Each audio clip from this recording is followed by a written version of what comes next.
make sure I got my mic and stuff all put together. Volume is up. We're on the panel. Okay, we're live. If anybody in the chat can hear me, just push 1 as a confirmation.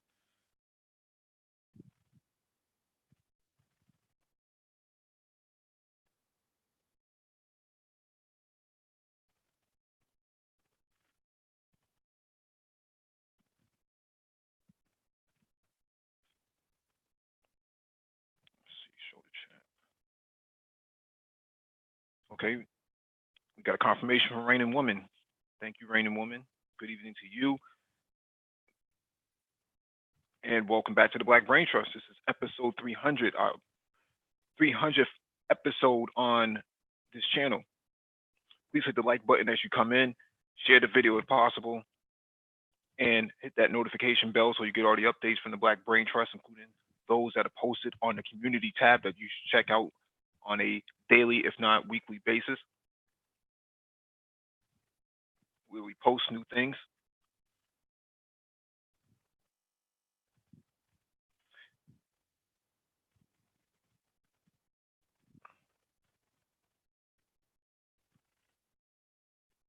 And we'll give you all a few minutes to come in before we get started. And then because I'm kind of late myself, had to get this put together as soon as possible.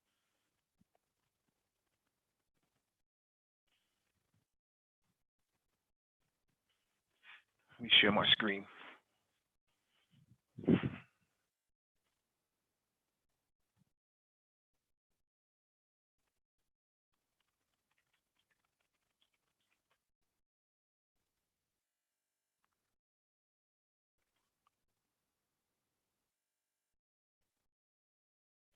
Also, there's a link in the chat for those who want to get on the panel. If you want to get on the panel, make sure you raise your hand as you join, or else I won't be able to see you to promote you to the panel.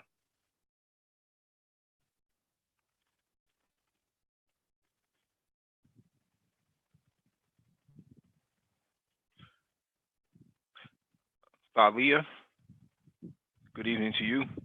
Thank you for the confirmation. All right, let's just get started because we're already far behind. We got about a dozen or so articles we need to get through.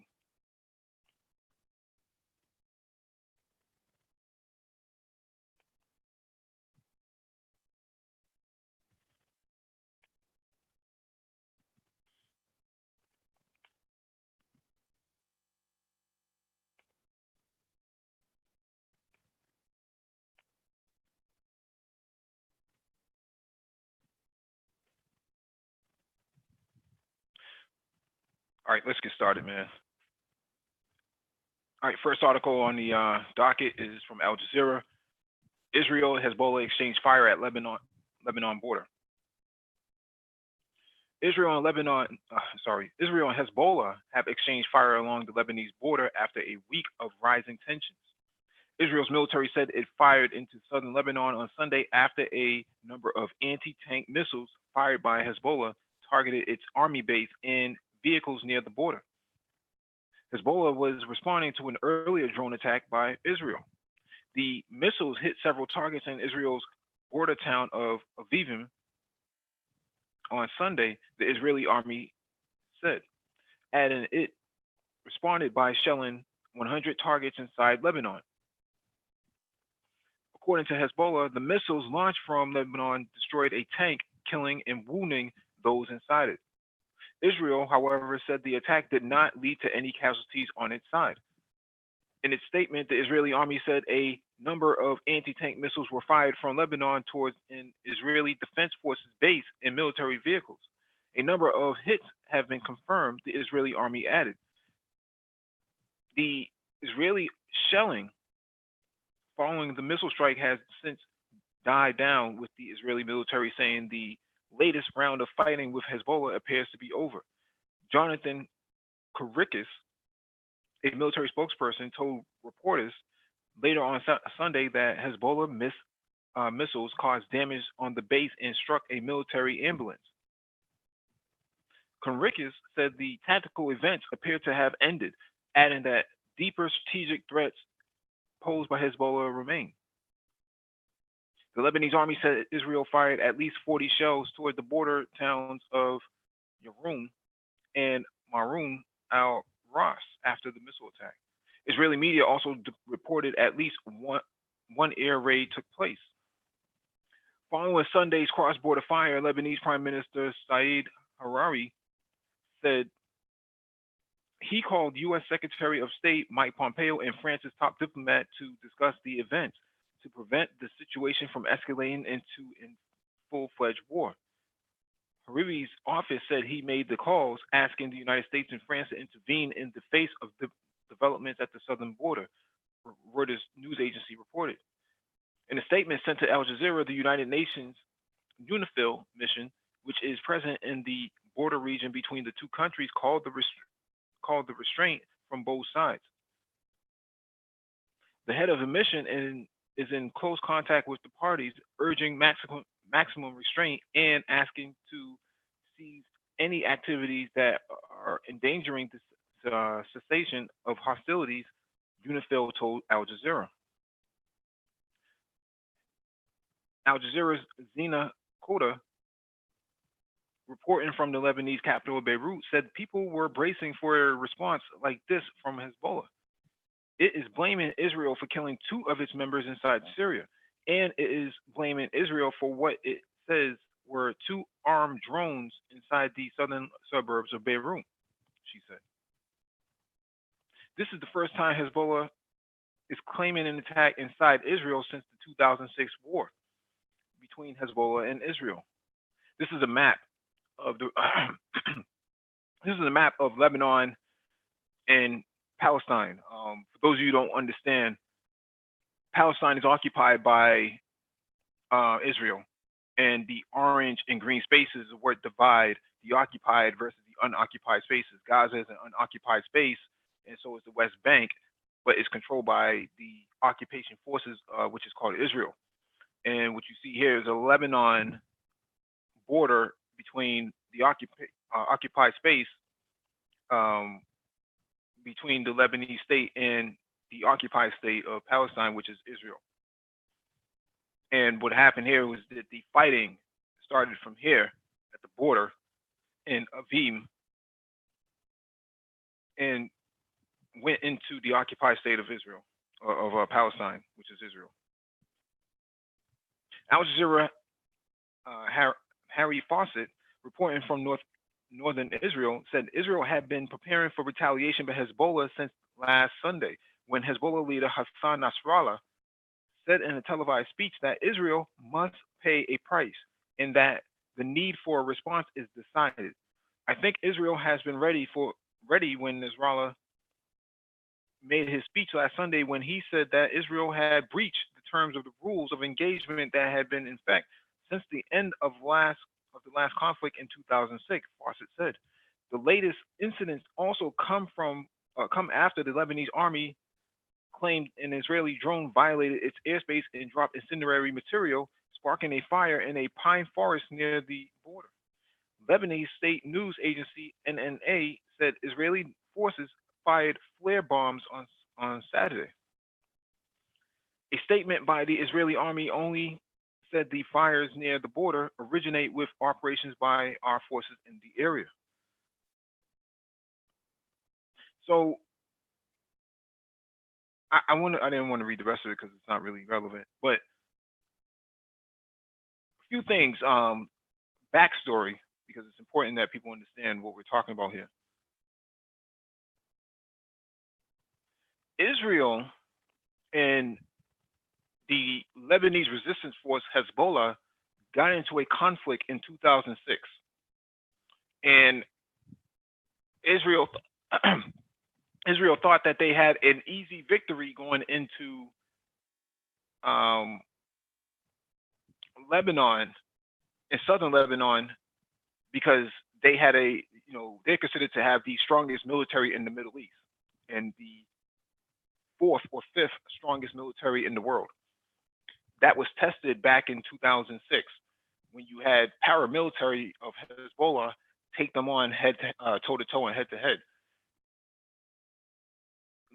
The Israeli military went into Lebanon and basically got their asses handed to them. And the question now is, well, what happened in that war?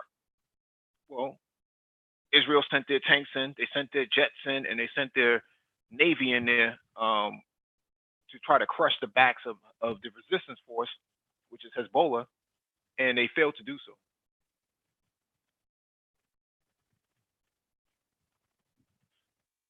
They actually lost that war.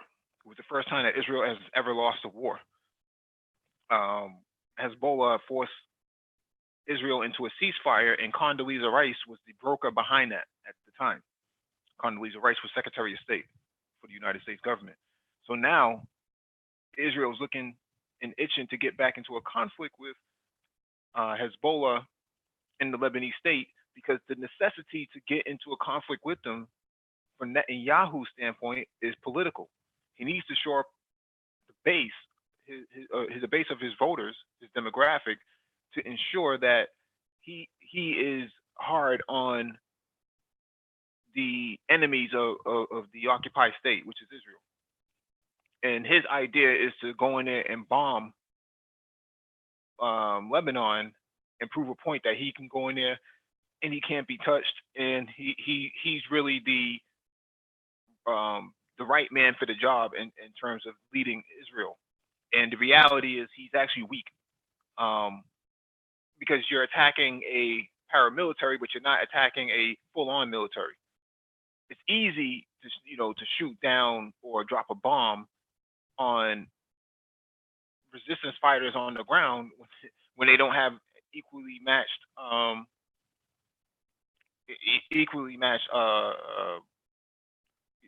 military capacity and strength. So what's happening here is Israel is trying to shore up its base. I should say Israel, but Netanyahu is trying to shore up his base.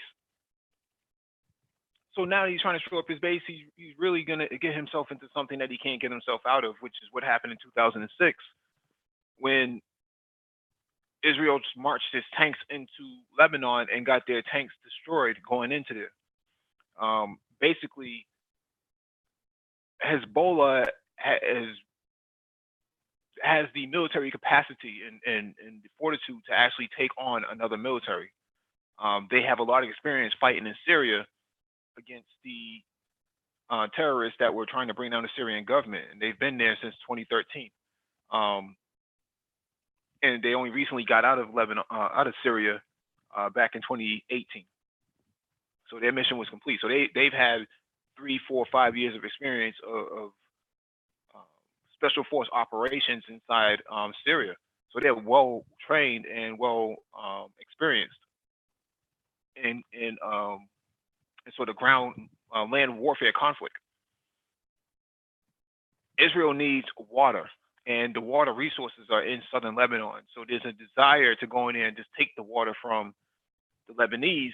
But how long can you occupy that territory for before someone else comes in and decides to counter what you're trying to do? Whether it's Hezbollah, whether it's Egypt, whether it's the Syrian government or the Turkish government, for that matter, Iranian government, many other Arab Muslim states would actually come to the defense of Lebanon if something like that was to happen. Hey, what's going on, Darius? Hey, what's going on, Doug? The reason why this is really important for ADOS people or Black Americans is because if you look at the structure of Hezbollah, they're not just a paramilitary force, they actually have people in office. So they set their people up to actually run for office, so they have democratic political seats within the parliament. So they can affect change from the inside, as well as stop a movement to bring down their bring down their state on the outside, on the land warfare side. So it's actually a good template for people to really follow in case they want to actually affect real change. Hezbollah is a perfect benchmark for that. Let's see if anybody's trying to join. Nope. Go on to the next article.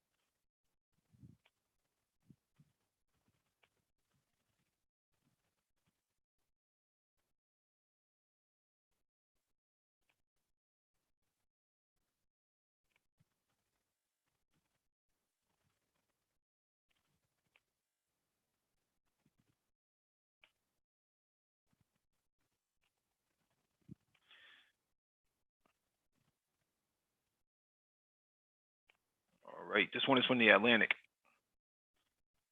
Ronald Reagan's long-hitting racist conversation with Richard Nixon.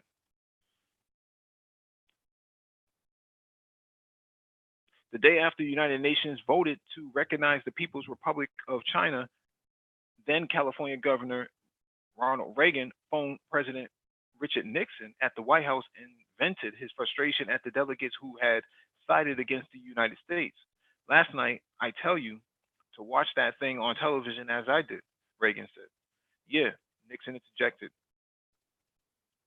Reagan forged ahead with his complaint.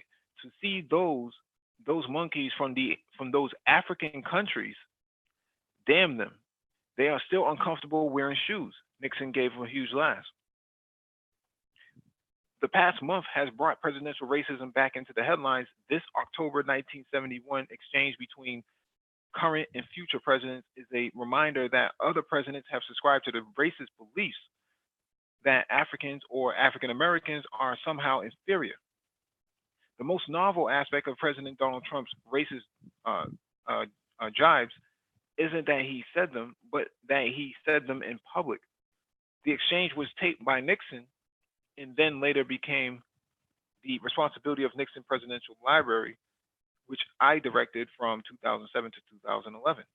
When the National Archives originally released the tape of this conversation, in 2000, the racist portion was apparently withheld to protect Reagan's privacy. A court order stipulated that the tapes be reviewed chronologically. The chronological review was completed in 2013. Not until 2017 or 2018 did the archives begin a general review of the earliest Nixon tapes. Reagan's death in 2004 eliminated the privacy concerns. Last year, as a researcher, I requested that the conversations involving Ronald Reagan be re-reviewed, and 2 weeks ago, the National Archives released the complete versions of the October 1971 conversations involving Reagan online. When the United Nations took its vote to seat a delegation from Beijing instead of from Taiwan in 1971, members of the Tanzanian delegation started dancing in the General Assembly. Reagan, a devoted defender of Taiwan, was incensed and tried to reach Nixon the night of the vote.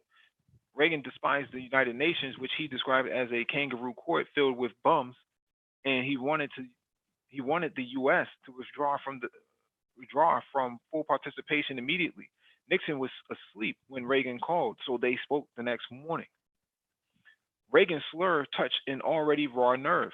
Earlier that day, Nixon had called his deputy national security advisor, Al Haig, to cancel any future meetings with any African leader who had not voted with the United States on Taiwan. Even if they had already been scheduled, don't even submit to me the problem that it's difficult to turn it off since we have already accepted it, Nixon exclaimed. Just turn it off. On the ground that I will be out of town. Nixon's anger at the United Nations delegations from the African nations for the loss was misplaced. His own State Department blamed factors other than African voting, including maneuvering by the British and the French behind the scenes for the loss. But Nixon would have none of it. The Africans were to blame. Had the story stopped there, it would have been bad enough. Racist venting is still racist. But what happened next showed the dynamic power of racism when it finds enablers. Nixon used Reagan's call as an excuse to adapt his language to make the same point to others. Right after hanging up with Reagan, Nixon sought out Secretary of State William Rogers. Even though Reagan had even though Reagan had called Nixon to press him with to withdraw from the United Nations, and Nixon's telling Reagan's complaints about Africans became the primary purpose of the call. As you can imagine, Nixon confided in Rogers. There's a strong feeling that we shouldn't, as Reagan said, he saw these, as he said, he saw these, Nixon stammered, choosing his words carefully. These cannibals on television last night, and he says, Christ, they weren't even wearing shoes. And the United States is going to submit its fate to that, and so forth and so on. The president wanted his patrician Secretary of State to understand that Reagan spoke for racist Americans, and they needed to be listened to. But that's typical of a reaction, which is probably that's right. Rogers interjected quite strong. Nixon couldn't stop telling or retelling his version of what Reagan had said. Oddly unfocused, he spoke with Rogers again 2 hours later and repeated the story as if it would be new to the secretary. Reagan called me last night, Nixon said, and I didn't talk to him until this morning, but he is, of course, outraged. And I found out what outraged him. And I find that is typical of a lot of people. They saw it on television, and he said, these cannibals jumping up and down and all that. And apparently it was pretty grotesque picture. Like Nixon, Rogers had not seen the televised images, but Rogers agreed. Apparently it was a terrible scene. Nixon added, and they cheered. Then Nixon said he practically got sick at his stomach, and that's why he called.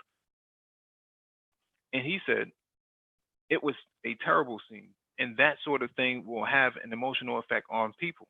As Reagan said, this bunch of people who don't even wear shoes yet to be kicking the United States in the teeth. It was a terrible thing, they thought.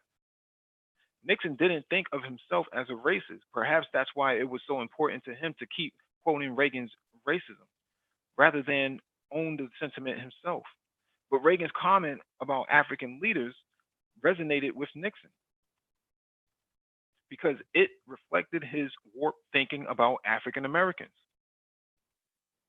In the fall of 1971, the Nixon administration was engaged in a massive welfare reform effort and was also facing school busing. These two issues apparently inspired Nixon to examine more deeply his own thinking on whether African Americans could make it in American society.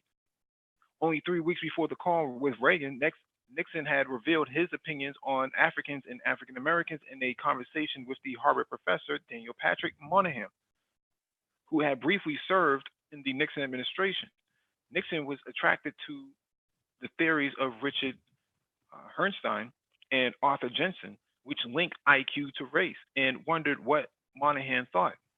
I have reluctantly concluded, based on at least on the evidence presented presently before me, that what Herrnstein says and what was said earlier by Jensen is probably very close to the truth. Nixon explained to a quiet Moynihan, Nixon believed in a hierarchy of races with whites and Asians much higher up than people of African descent and Latinos. And he had convinced himself that it wasn't racist to think Black people as a group were inferior to whites, so long as he held them in paternalistic regard. Within groups, there are geniuses, Nixon said. There are geniuses within Black groups. There are more within Asian groups. This is knowledge that is better not to know. Nixon's analysis of African leadership reflected his prejudice toward America's Black citizens. This is at least what he told Moynihan. Have in mind one fact.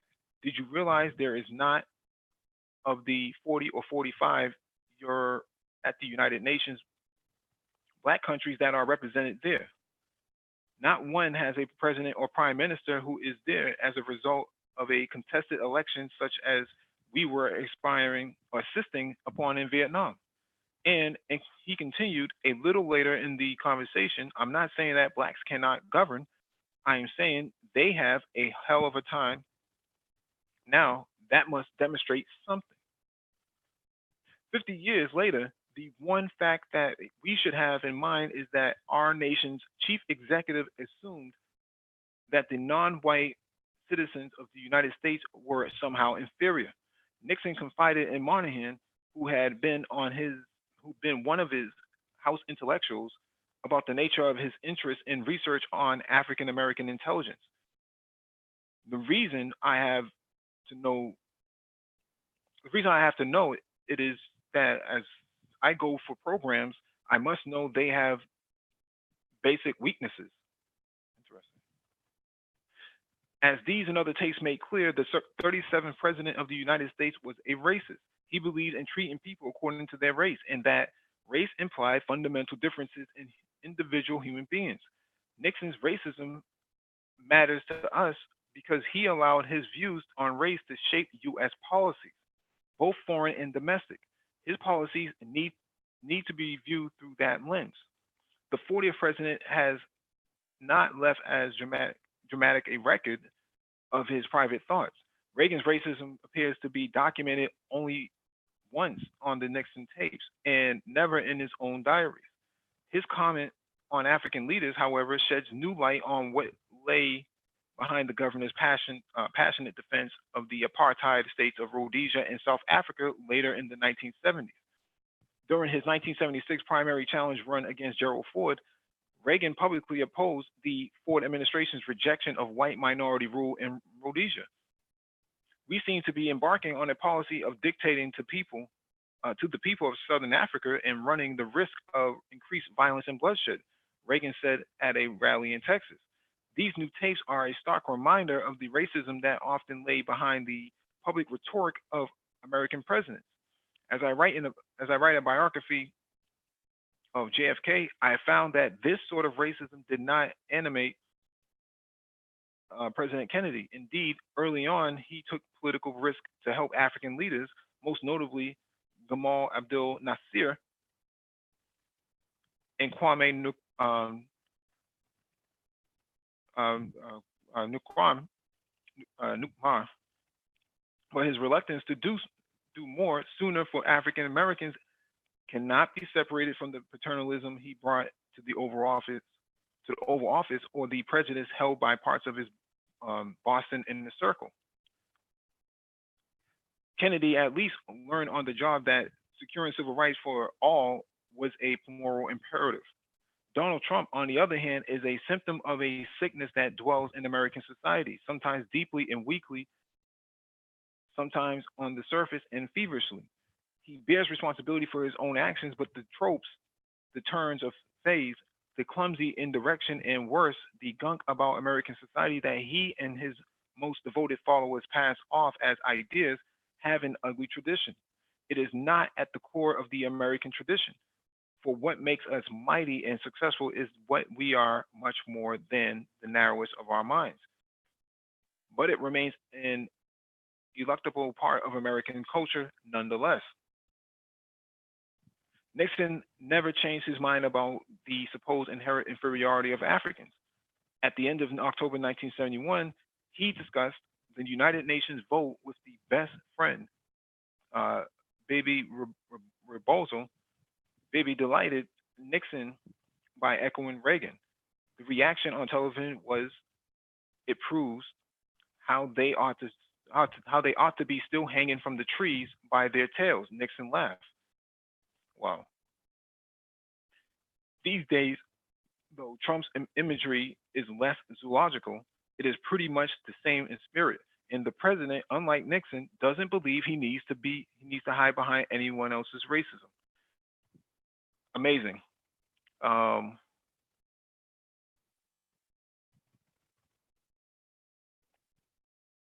Amazing. What I can say about this is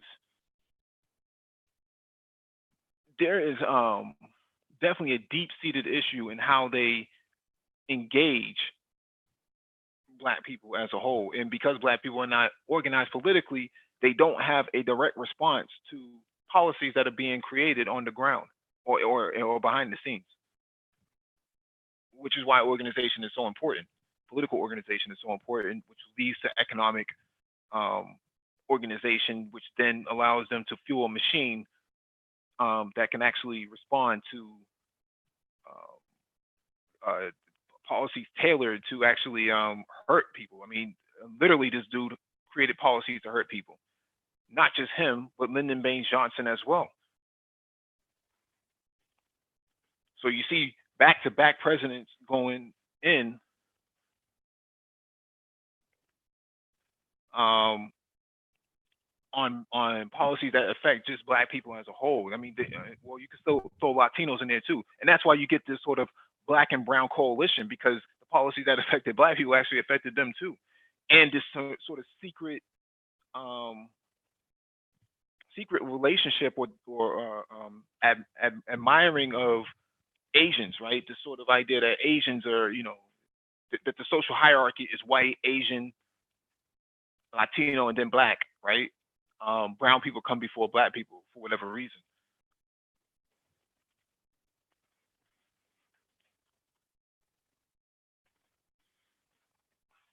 Let me see if anybody wants to get on.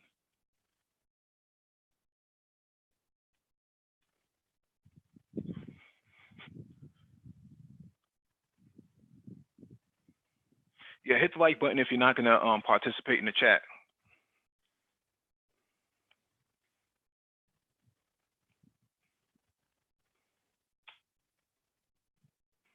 If you want to join the panel, the link is in the chat.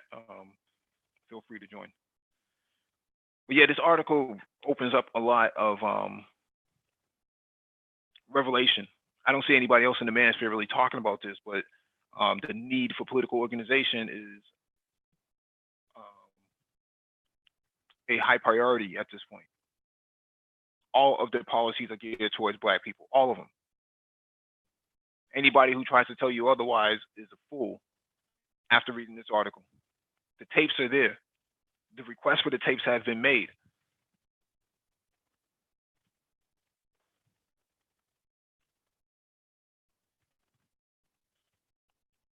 All right, let me get to the next article.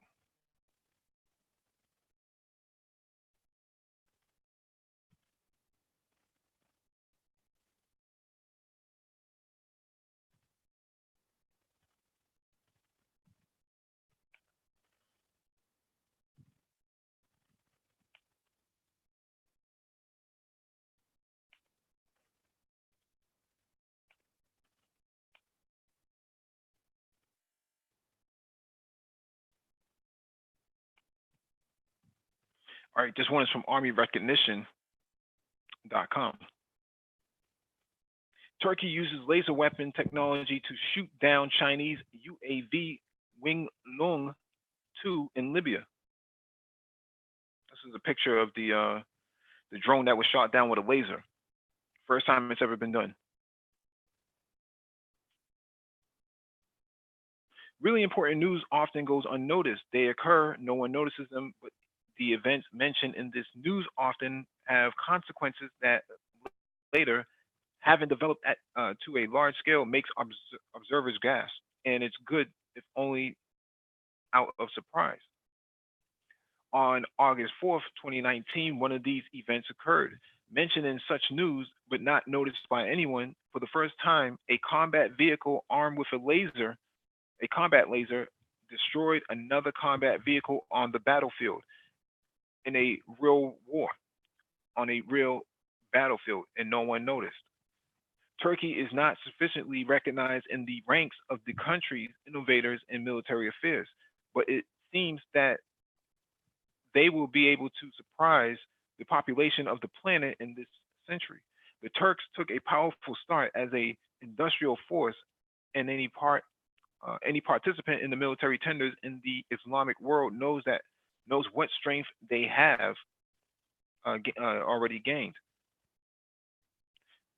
The fact that it is the Turks who build skyscrapers in Russia is also no secret. Recently, there have been rumors about Turkish plans to build a springboard aircraft carrier similar in ideology to Rakhmite or the Kuznetsov. The Turks participated in the F-35 program precisely as a manufacturer of components and plan to create their own combat aircraft. But with combat lasers, it turns out differently. Turkey concerned about achieving military superiority in the region, as well as gaining qualitative advantages in military power over Greece and Russia, and apparently also over Israel, has long and seriously invested in innovative weapon systems, including weapons on new technical principles. In the early 2010s, the Turkish company Satar demonstrated experimental samples of plants of different capacities, starting from 1.25 kilowatts and then up to 50 kilowatts. The systems were created in conjunction with Tubatak, a state research institute. The Turks showed these systems as technology demonstrators and did not particularly hide the fact that they planned to develop these developments as weapons. However, they managed to put all of the observers on the wrong track. Reports both from Turkish Ministry of Defense press releases and the specialized press hinted that Turkish laser weapons would be primarily produced for the Navy and in general repeats American work. Nobody was particularly interested then. Well, the Turks, well, they want lasers. So what? In 2015, Tubatak announced that experimental lasers successfully hit targets. Then it became known that the program was funded. It turned out that the Turks were pouring a lot of money into laser weapons. In 2015 alone, $450 million US dollars were spent on the program. For a country that has access to all Western technologies and already saves a lot of money on R&D, this was a very impressive amount. And one must understand that other years did not differ much from 2015 either. Nevertheless, experts most countries of the world, Turkish progress, as they this is poorly written.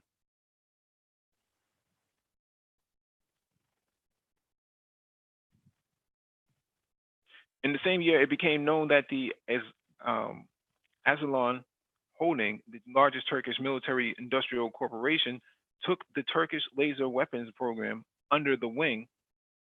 On July 7, 2018, the company issued a press release stating that it had successfully tested a combat laser capable of hitting small-sized UAVs from 500 meters, as well as destroying explosive devices from 200 meters. The compact laser gun was installed on a Turkish Otokar Cobra armed car, and most importantly was equipped with a guidance system that allows you to continuously hold the laser marker on a target. Wow. Laser power cannot be compared with any kinetic ammunition. It is insignificant. A projectile from a 76 millimeter cannon gives the target such energy that the laser can tell the target only by heating a single point for a very long time and continuously. And this is exactly what the specialist in optoelectronic system from Azalon achieved. Their gun could cling to a specific point on the target and warm it until it was completely destroyed, even if the target was moving. All right, I'm not going to read too much more of this. This is future weapons already happening right now in 2019. The fact that they're able to track targets with a laser and bring it down is beyond remarkable. This is stuff that you probably wasn't supposed to see for another 20 years or so. And they started this program in 2010. It only took them less than 10 years to actually put it into production and put it on the battlefield.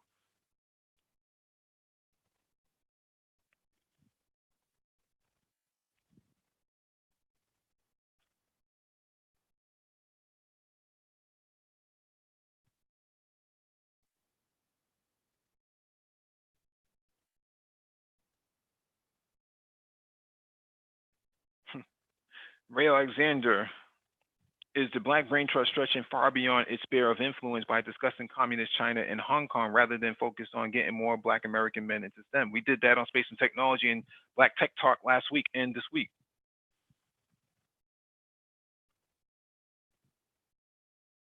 We've been there and done that. We've done that for over 300 episodes.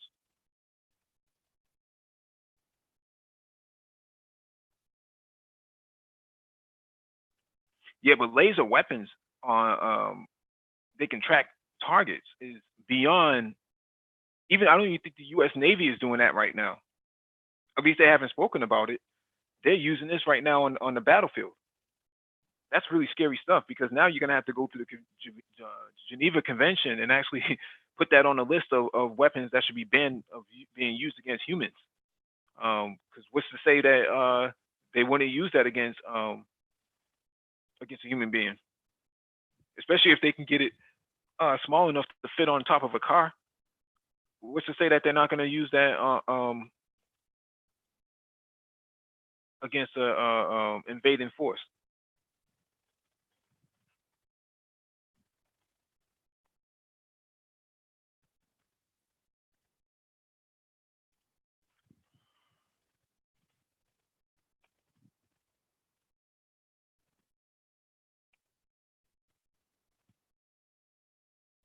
All right, let me get to this next article. I think we only got about 10 articles left.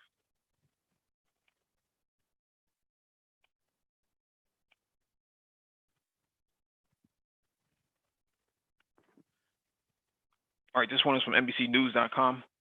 Congress demands for nuclear-powered aircraft carriers are sinking the Navy.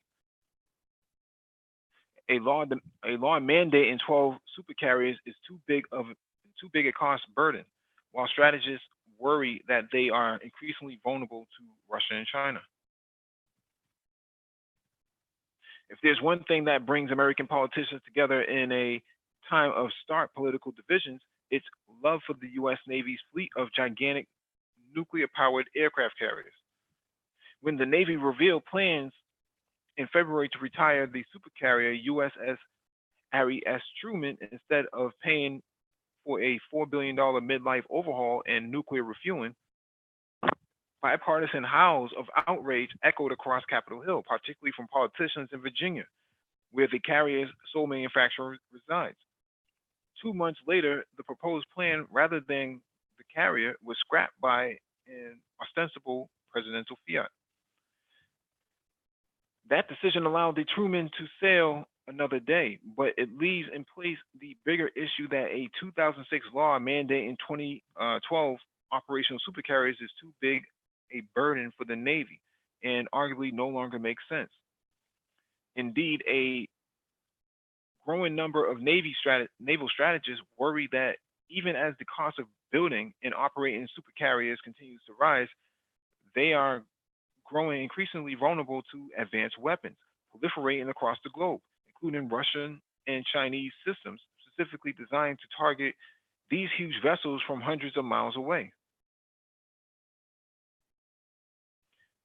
Since World War II, aircraft carriers have been used to bombard countries like Vietnam and Iraq that lack the reach to seriously threaten them.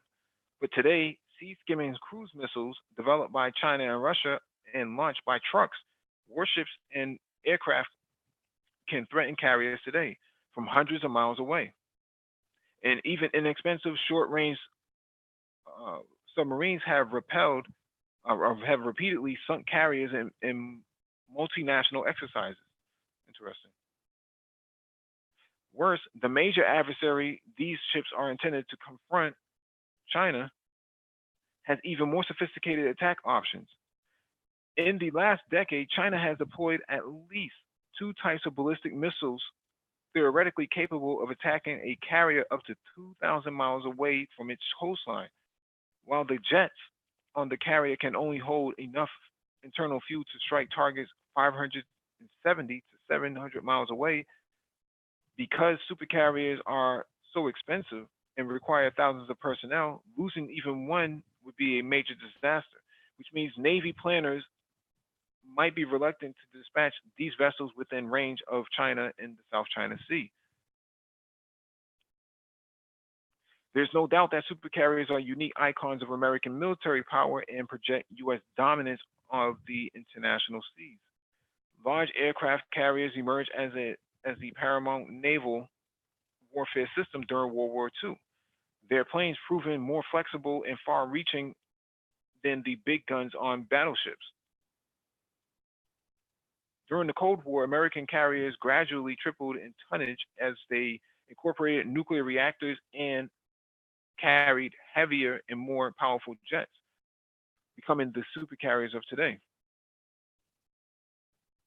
The two classes of supercarriers that now exist, the Nimitz and the Gerald R. Ford class carriers, measure longer than 3 football fields and contain 4,500 to 6,000 personnel.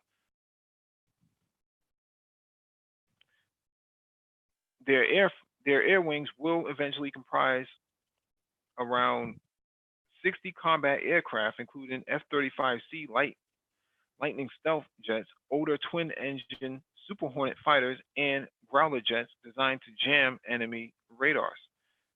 That's nearly as many fighters as are in Canada's entire Air Force. On one ship, it was just on one ship. Each carrier is also escorted by around a half dozen warships whose primary mission is to shield it from marauding aircraft, missiles, and submarines. As a result, one study found that 46% of Navy personnel are dedicated to supporting aircraft carrier operations in one form or another. Because each carrier takes 4 to 5 years to build, there's a nonstop treadmill of new hulls being laid down as old ones are retired. However, a congressional study reported that even if the Navy spends additional billions to build a new carrier every 4 years, the goal of a stable 12-carrier fleet as mandated by a 2006 law wouldn't be met until 2063.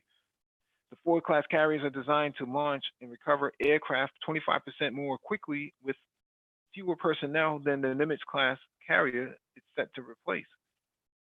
However, Ford overshot its budget to $13 billion, twice as expensive as the Nimitz and equivalent to Iran's reported 2018 defense budget, and nearly all of its brand new systems are beset with issues. A government report notes that Ford's $500 million dual-band radar system is plagued by false or duplicated radar tracks.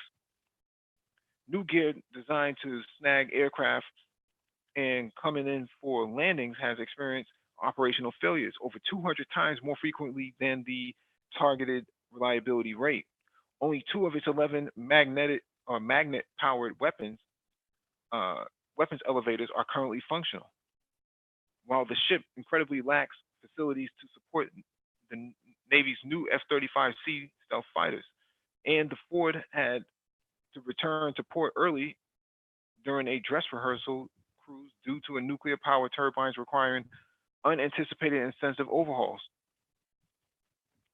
President Donald Trump ranted in 2017 and 2019 about the vessel's newfangled electromagnetic catapults that helps jets take off, claiming they were inferior to goddamn steam catapults. He may have heard that response that the potentially more cost-effective technology has experienced critical failures, 55 times more frequently than the target goal. However, the new catapults are too fundamental to be replaced, to the Ford to be replaced.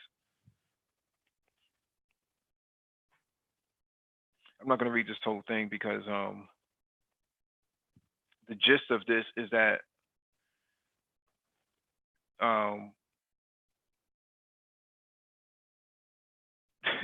the U.S. Navy and the U.S. government is going broke trying to maintain this.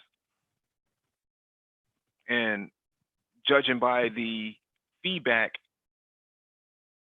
on the latest carrier, it doesn't sound like it's stable enough to be out there in the fight. At least I wouldn't put it out there in the fight.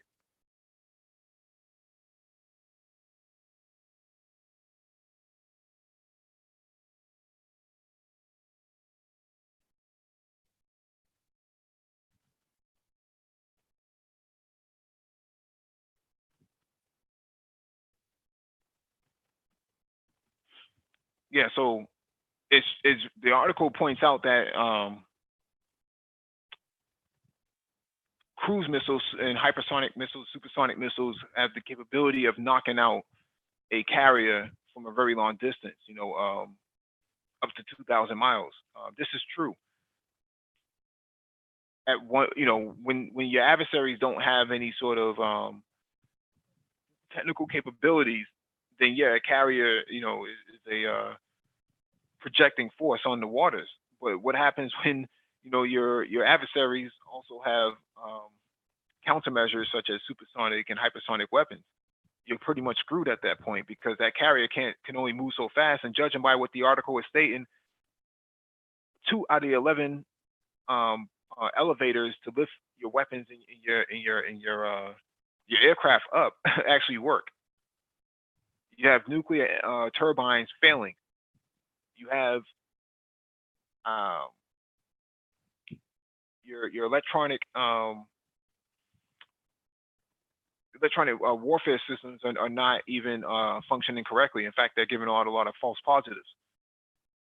That's not a stable system. That's not even production ready. So if you're using that in an actual fight, you're screwed. Let's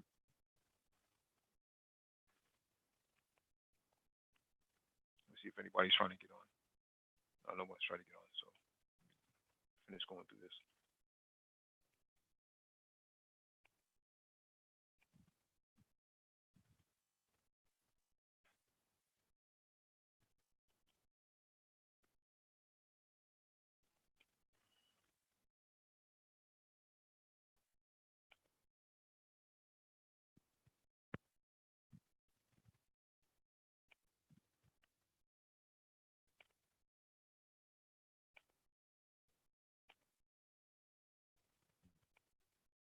All right, this one's from RT.com.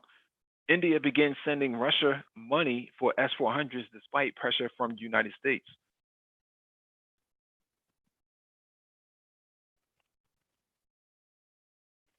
New Delhi started paying for the state-of-the-art Russian S-400 air defense missile systems it ordered as Washington failed to pressure the country into scrapping the major arms deal with Moscow.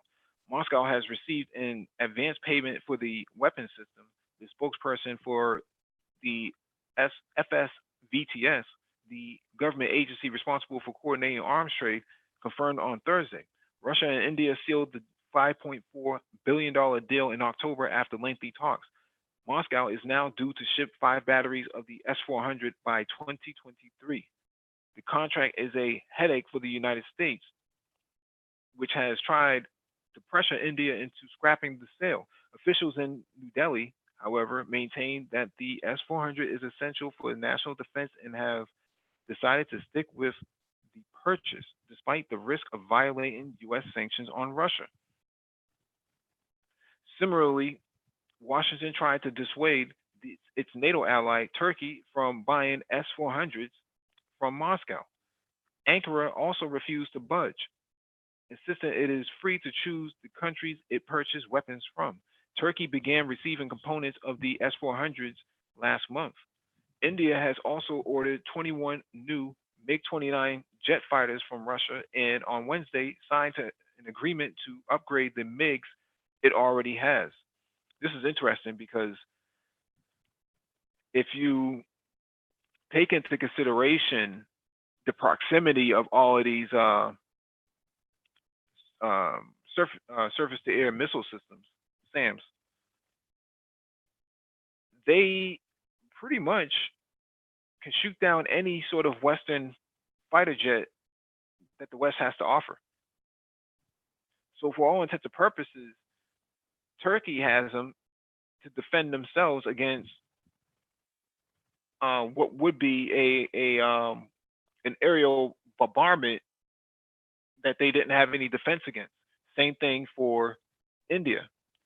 India would be worried about an adversary such as China coming into their airspace and completely obliterating them because they had no real defense against it. I mean, they had some archaic systems in place, but that's not enough to go up against 2,000 plus, Chinese Chinese and Pakistani fighter jets coming into your airspace. Turkey and India both have the same issue in terms of aerial defense. You wouldn't bring a landing craft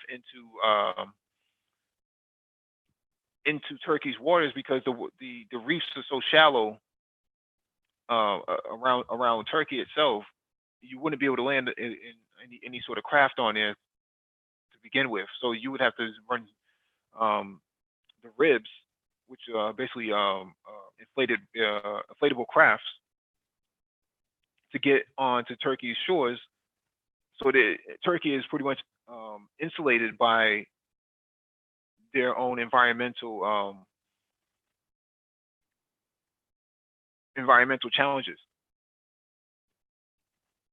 However, India has the same deal, right? So India is surrounded by mountains, especially the Himalayas, and you're not going to run tanks directly into India. That's just not going to happen. At least not the current main battle tanks. You probably can run some medium or light tanks into there, but that's not going to do you any good either, because you're going to be met head on with the Indian military from a ground perspective. So the point that I'm making here is that both countries know their weaknesses is aerial defense, and S-400s come in for that very purpose. So they both see the writing on the wall.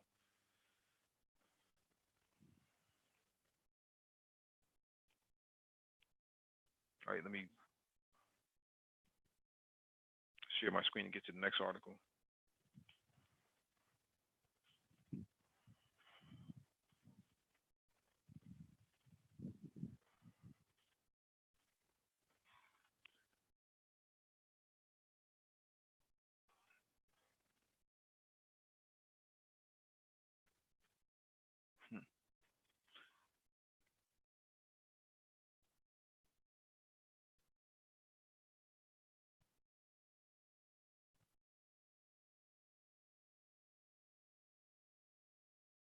I'm not sure what's going on in the chat, but Ray Alexander seems to be on one tonight. We've already had these discussions at least 2 or 3 times a week.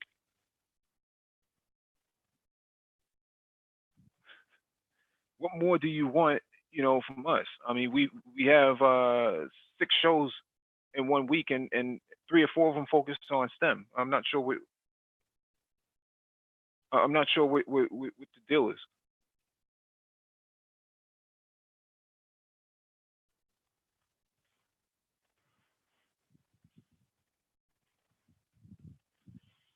All right, let me get to this article.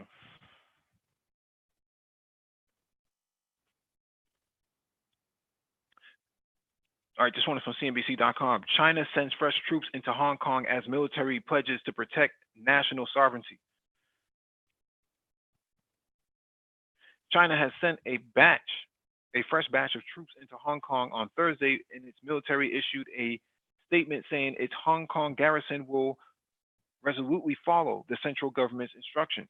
It came as the Asian Financial Center continues to grapple with weeks of protests that sometimes turn violent. Hundreds of thousands have poured into the streets of Hong Kong since early June to rally against a now suspended bill. Earlier, state media reported that troops from the People's Liberation Army had moved into Hong Kong. The military's moves were described as routine.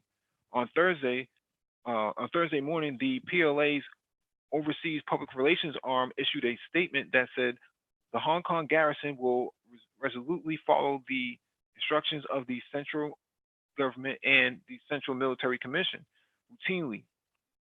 resolutely implement the one country, two systems principle. Hong Kong, a former British colony, returned to Chinese rule under a one country, two systems principle in 1997. Under that formula, its citizens enjoy some legal and economic freedoms that mainland Chinese don't have. The garrison will resolutely safeguard national sovereignty, security, and develop interests, effectively perform duties to defend Hong Kong, and make important new contributions to safeguarding Hong Kong's prosperity and stability. These statements said according to CNBC translation. Earlier state-run uh, Xinhua news agency reported that Hong Kong garrison had conducted the 22nd rotation of its members in the wee hours of Thursday. It published photos of armed personnel carriers and trucks carrying troops at the border, as well as a small naval vessel arriving in Hong Kong. The troops have been based in Hong Kong since 1997. But as the months-long protests in the city got increasingly violent, troops and tanks started assembling earlier in this month in Shenzhen, a Chinese city bordering Hong Kong, and the military's movements on the ground were closely watched. China's troop movements on Thursday are the latest signal that Beijing remains very worried about ongoing Hong Kong protests and the failure of Hong Kong's leadership so far to address what remains a growing political and economic crisis, said Milken Institute of Asia fellow Curtis S. Shin. The continuing unintended consequences of Beijing intervention in Hong Kong affairs remains the slow death of what has been one of Asia's premier financial hubs. Chin, who is also the former U.S. ambassador to the Asian Development Bank, told CNBC in the email. The rallies in Hong Kong were initially spurred by opposition to a proposed bill that would allow people in Hong Kong to be extradited to mainland China, but it has since evolved into a broader movement calling for democracy. On Sunday, Hong Kong police reportedly drew their guns after protesters attacked officers with sticks and rods and brought out water cannon trucks for the first time, and escalation in the showdown with protesters. So it's interesting that the United States government has diplomatic officials in Hong Kong talking with the protesters. But in the United States, when Black people protest,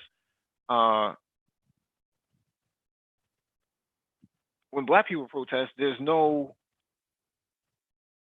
position that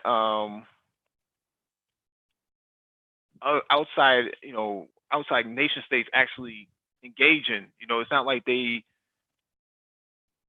don't see Black Lives Matter, Russian flags or Chinese flags for that matter, communist flags. They're not doing that. You don't see Antifa,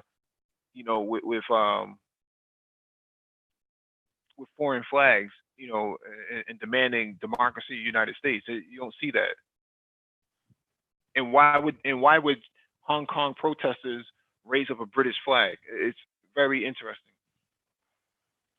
Who put the battery in their back for that is the real question.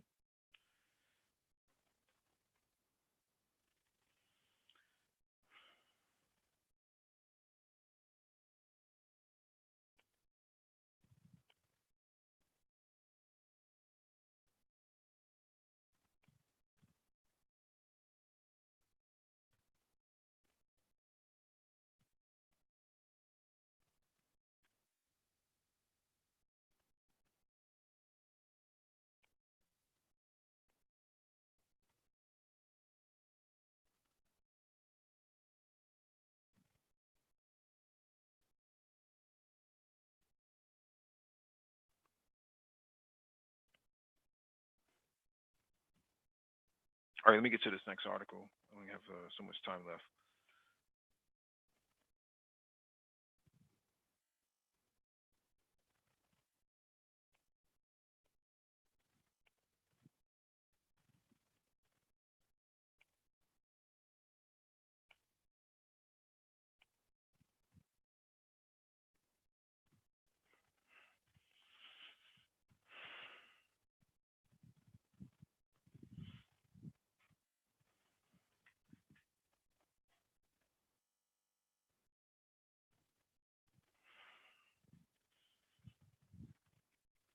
All right, this next one is from NPR.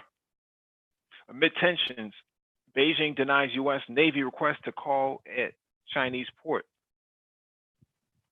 The USS Green Bay anchored just outside of Port Moresby, Papua New Guinea, last year. Earlier this month, China refused to allow the Green Bay a port call at Hong Kong. Oh shit. China has said that it won't allow a U.S. Navy warship to visit its northeastern port of Qingdao, marking the second time in recent weeks that Beijing has rebuffed what is a routine request and underscoring trade tensions with Washington and accusations that the U.S. is behind the unrest in Hong Kong. In a statement on Wednesday, U.S. 7th Fleet Public Affairs Officer Commander Rian Mumson said China had denied the U.S. Navy's request. She did not name the warship in question and referred questions about the reason for the decision to Beijing. The refusal to allow the visit comes as Beijing and Washington are locked in a bitter trade war, and Chinese officials have cast a wary eye on increasing anti-government violence in Hong Kong, where pro-democracy protests have gone on for months. Beginning last year, President Donald Trump has ratcheted up tariffs on Chinese imports, and Beijing has retaliated by slapping its own tariffs on U.S. goods. At the Group of Seven summit in France, which concluded on Monday, Trump said Chinese trade officials have contacted their U.S. counterparts asking to get back to the table and hammer out a trade deal. But China's foreign ministry spokesman Zheng Shuang said Tuesday he had not heard any such contact. Excuse me. Also on Tuesday, China's official Xinhua Media accused the U.S. of the old tricks of bullying and maximum pressure, which it said were aimed at coercing China into accepting its irrational demands. Meanwhile, in Hong Kong, where protests that began peacefully in early June have grown into a direct challenge to Beijing's authority in the city. China has accused the U.S. of aiding the protesters and fomenting unrest. Early this month, China has also denied without explanation a request for two U.S. warships, the USS Lake Erie, a guided missile cruiser, and the USS Green Bay, an amphibious transport, to call at Hong Kong. At the time, U.S. Pacific Fleet spokesman Commander Nate Christensen said the Navy has a long track record of successful port visits to Hong Kong, and we expect them to continue. Although such requests are considered routine courtesies, it is also not unusual for them to be denied in times of heightened tensions between host and guests. Last September, China turned down a request for an amphibious assault ship, USS Wasp, to call at Hong Kong, citing U.S. arms sales to Taiwan. However, 2 months later, it approved a similar request for a visit by the aircraft carrier USS Ronald Reagan. Weird. Why would they allow that? I guess the aircraft carrier is kind of harmless, mostly because it doesn't have any true weapons on it that are offensive. Most of it is kind of defensive, if I remember correctly. But you send a guided missile cruiser to China, to Hong Kong, and ask to dock your ship there. I don't know. Looks real suspect.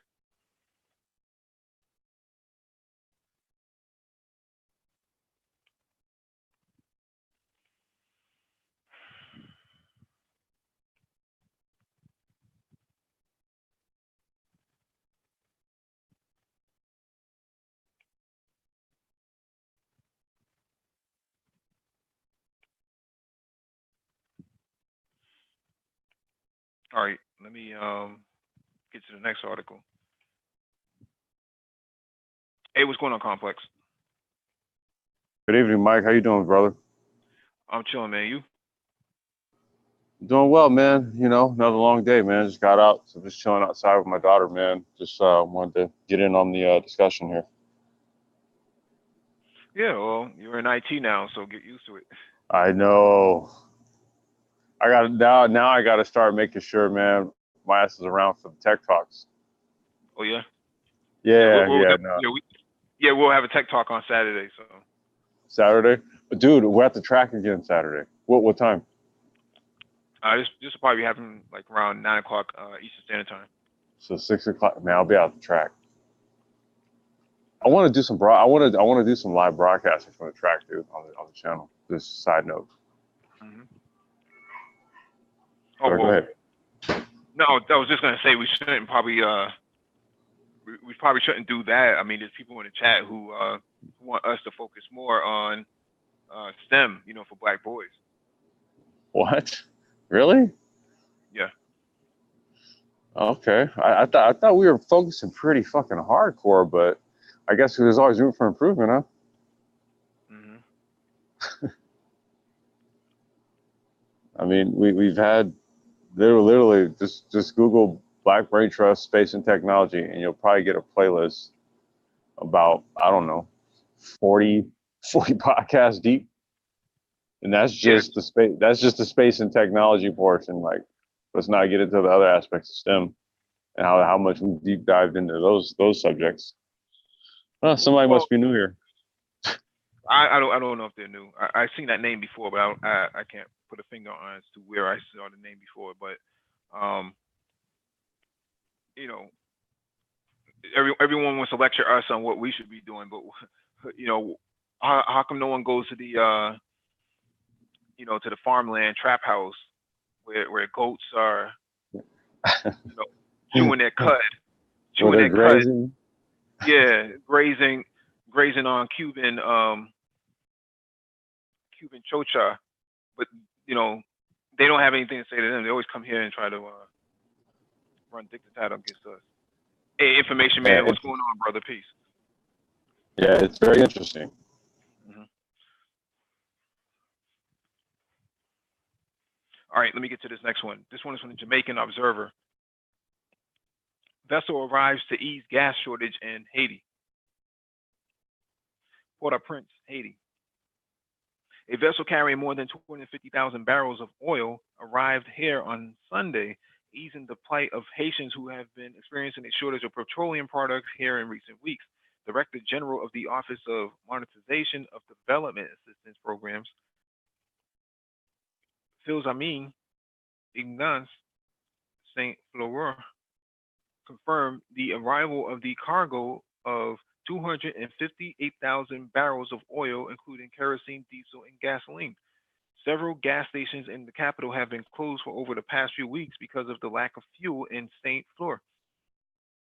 Said the petroleum products that arrived here included 100,000 barrels of diesel, 70,000 barrels of gasoline, and 35,000 barrels of kerosene. St. Fleur is urging the population to remain calm and urge petrol stations not to ration the product. President of the National Association of Petroleum Distributors, President David Turnier,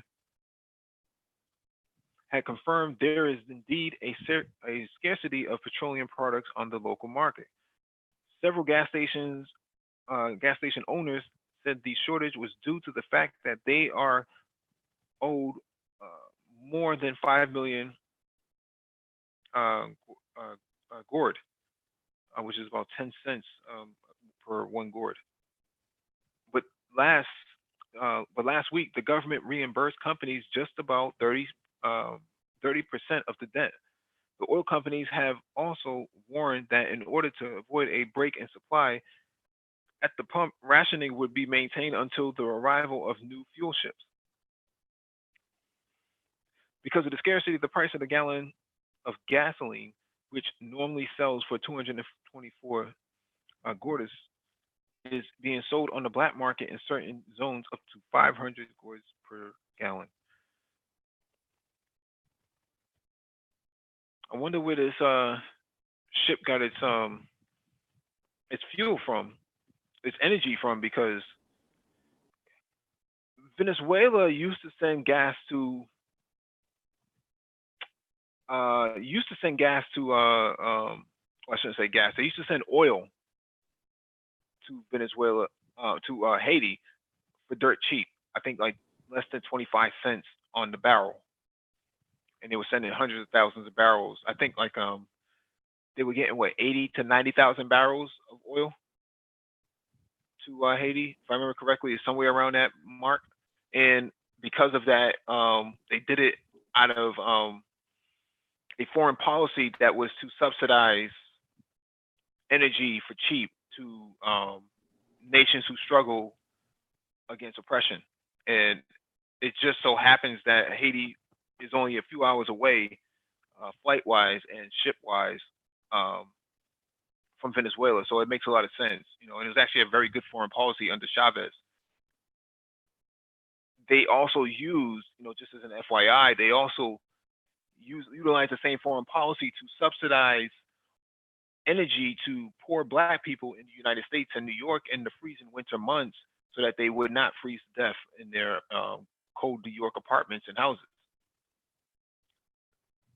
So when Sure people want to did. talk about, yeah, so when people want to talk about, you know, not building alliances and it's you know, it's us versus them, well, you don't know your history. Don't know your history.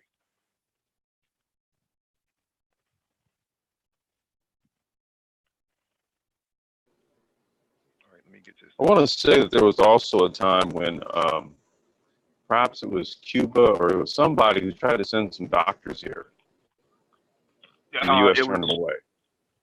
well, it was Castro. Castro wanted to send Yeah, doctors and nurses up to Hurricane Katrina to help out, and Bush told him to go take a hike. that's it. Yep, Bush told him to go take a hike.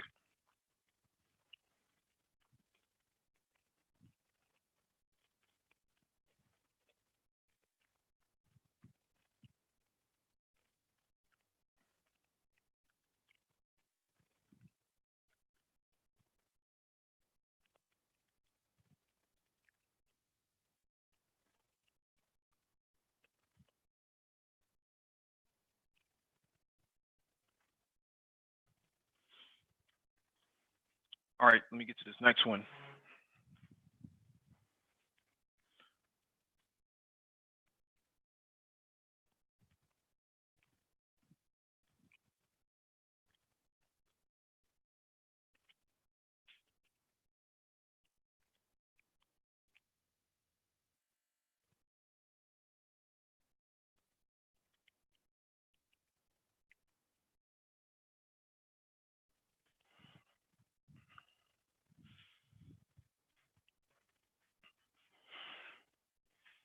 All right, this one is from NPR.com. Jim Mattis.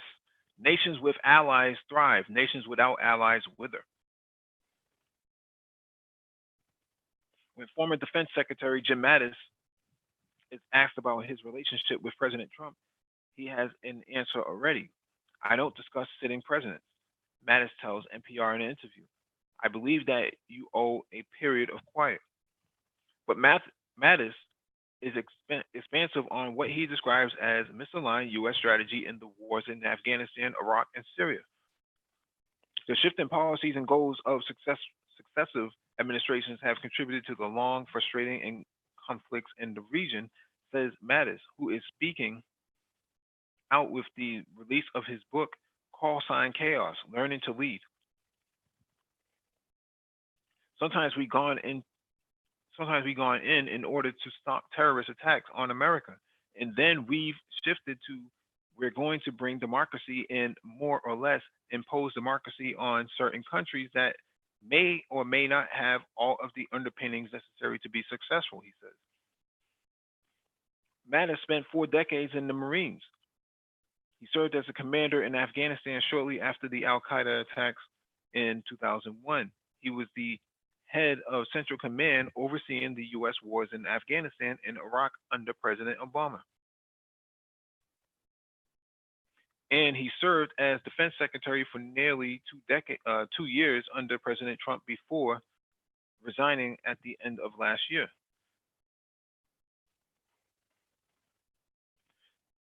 What you have got to do is figure out what it is you intend to do at the outset of a war, and then hold firm to that and don't half step it. Matter says. I think what I think I think that we have had serious policy changes or challenges in figuring out exactly what it is we intend to do and then holding firm to that vision. His criticism directed broadly at U.S. warfighting over the past 2 decades. However, he left the Trump administration after the president declared that he wanted to pull the U.S. forces out of Syria.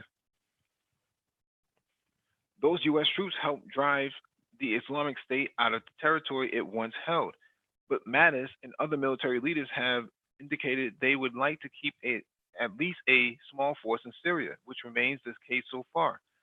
Speaking about the U.S. wars in general, Mattis says, you may want a war over, you may declare it over, you may even try to walk away from it.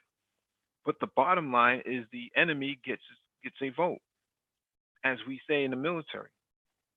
And we simply have got to understand that terrorism is going to be an ambient threat.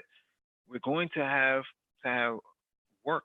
We're going to have to work with allies with against ISIS, and we're going to have to keep up the fight.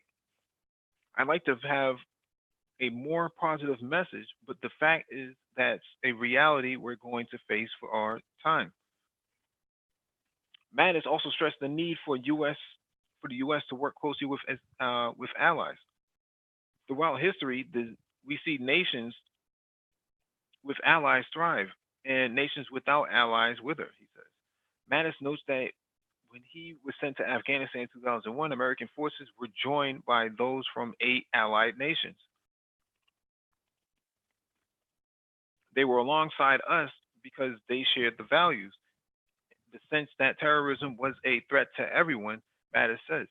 So when you go into these kind of situations, you need every ally you can get your hands on. You need all of them.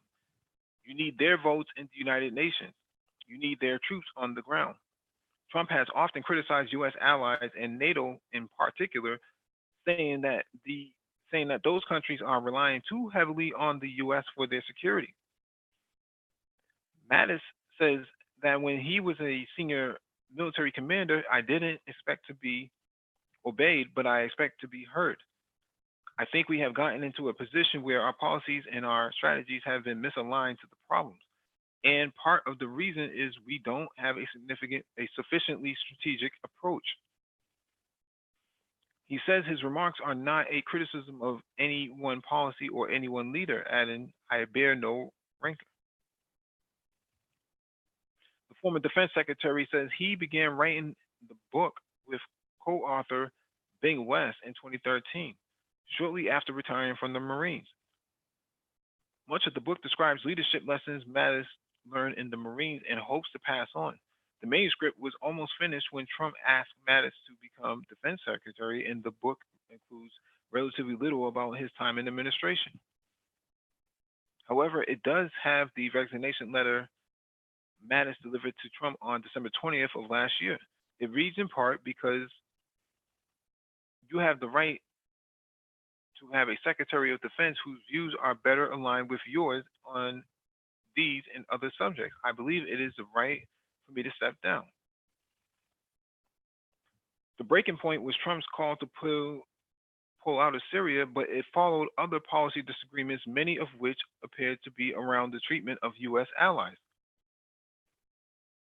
In the book, Mattis does detail some of his disagreements he had with the Bush and Obama administration. In chapter 15, entitled "Snatching Defeat from the Jaws of Victory," Mattis goes on at length about his advice that the U.S. should have kept at least a small force in Iraq rather than pull out completely in 2011. Mattis was then head of Central Command, overseeing the U.S. war efforts in Iraq. However, beginning with President Bush and continuing through the Obama administration, the White House was set on a total troop withdrawal for political reasons, Mattis writes. I argued strongly that any vacuum left in our wake would be filled with Sunni terrorists in Iran. I'm not going to read this whole thing because this guy, his nickname, for those you don't know, is Mad Dog. Let that sink into your brain for a second.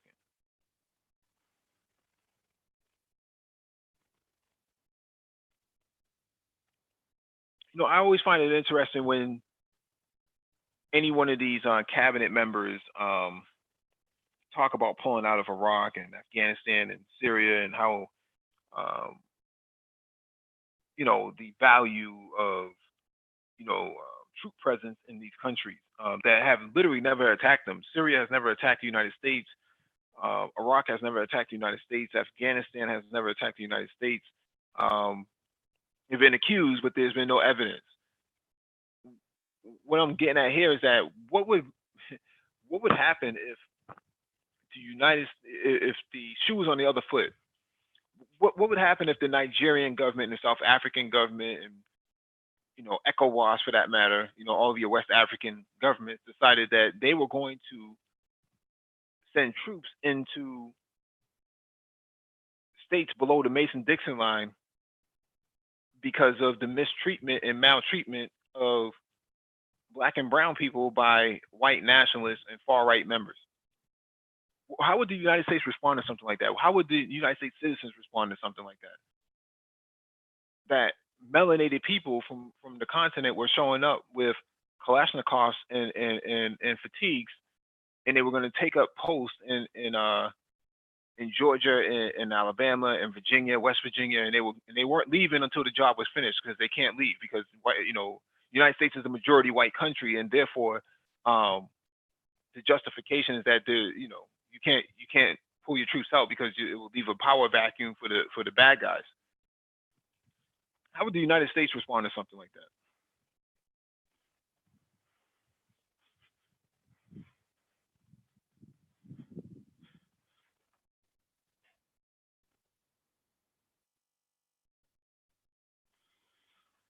Let me see what's going on in the chat.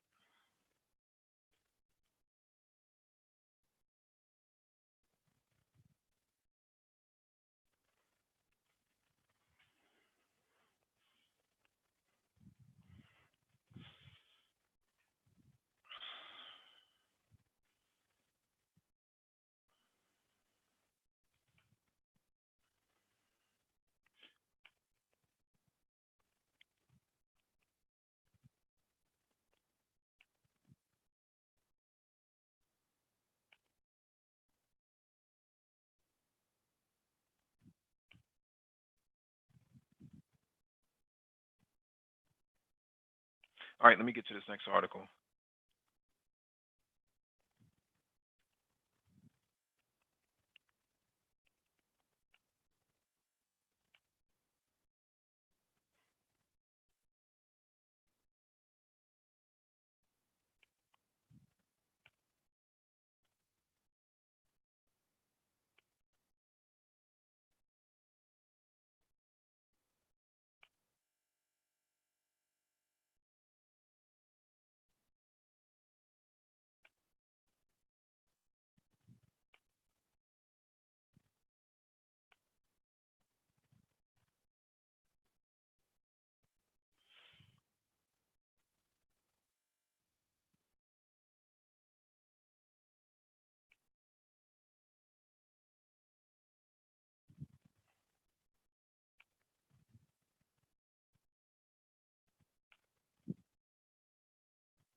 All right, this is the last article on the docket.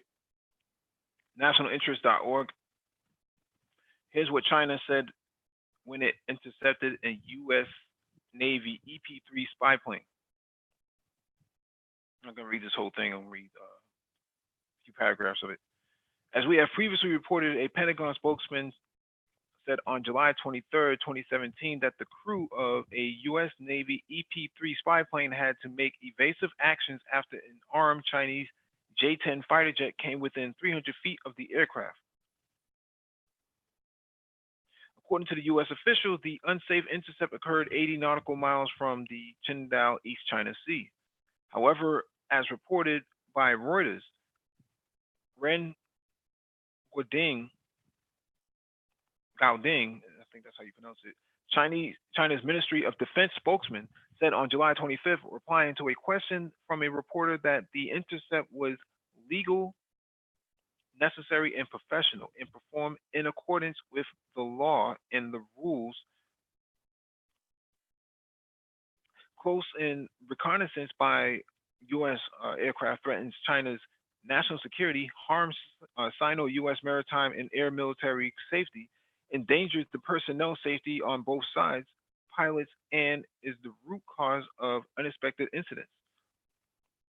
Moreover, Wren added that the U.S. should immediately stop these military activities, which are unsafe and unprofessional and unfriendly.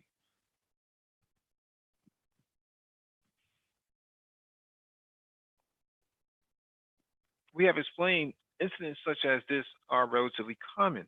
In fact, in May, two Chinese J-10 similarly intercepted a U.S. surveillance aircraft over the South China Sea in what the U.S. Navy described as an unsafe maneuver. Moreover, as we have explained earlier this month, two Chinese Su-30 fighters came within 150 feet of a U.S. Air Force WC-135 Constant Phoenix plane, with one flying upside down directly above it.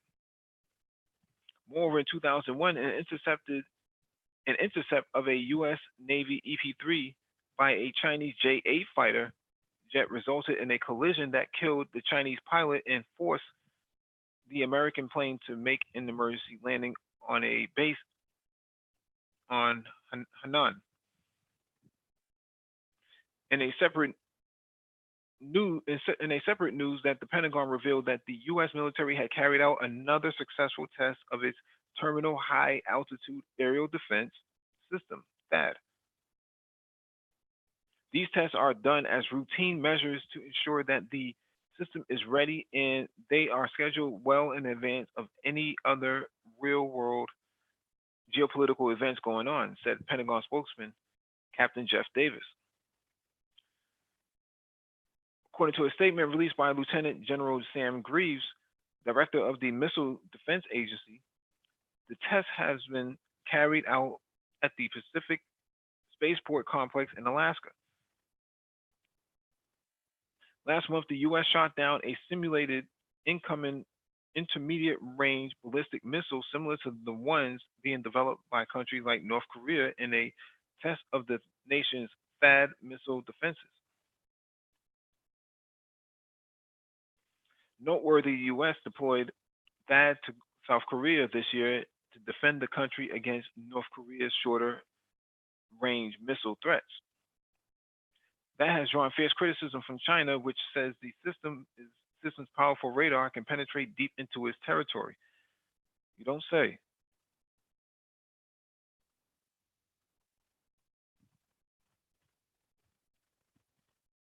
Now, see, you don't see Chinese aircraft breaching U.S. airspace. If you want to consider Okinawa U.S. airspace, then go ahead. The point that I'm making here is that they're not in the Atlantic and they're not in the Gulf of Mexico or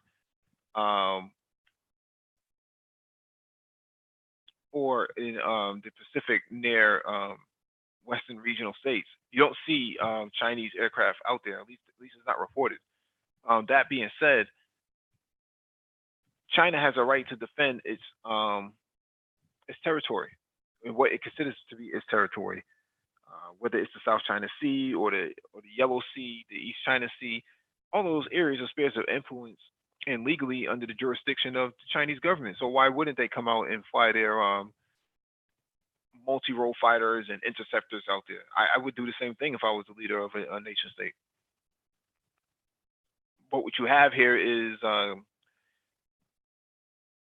guys like James Mattis who feel that they have an absolute direct responsibility, if not inherent ownership over areas that they're not indigenous to, and that includes the South China Sea. So what would happen if the United States got into a conflict over the South China Sea, a physical conflict, like a plane going down within those artificial islands? That could set off a whole cascade amount of issues. And then you'll really see who's really on the side of the U.S. because who really wants to get into a fight in the South China Sea over a strip of water that they themselves can't enjoy? I mean, I don't see the French sending their warships to South China Sea to help, shore up the U.S. efforts to keep the Chinese out of their own ocean or out of their own backyard. It's the equivalent of someone telling the United States that they can't sail their warships inside the Caribbean, even though the Monroe Doctrine has basically given carte blanche over these areas. No one's ever going to tell the Americans that they can't do that and that they must stop their activities in the Caribbean. I don't think that's ever happened, at least to my knowledge. I can't recall where it's ever happened either.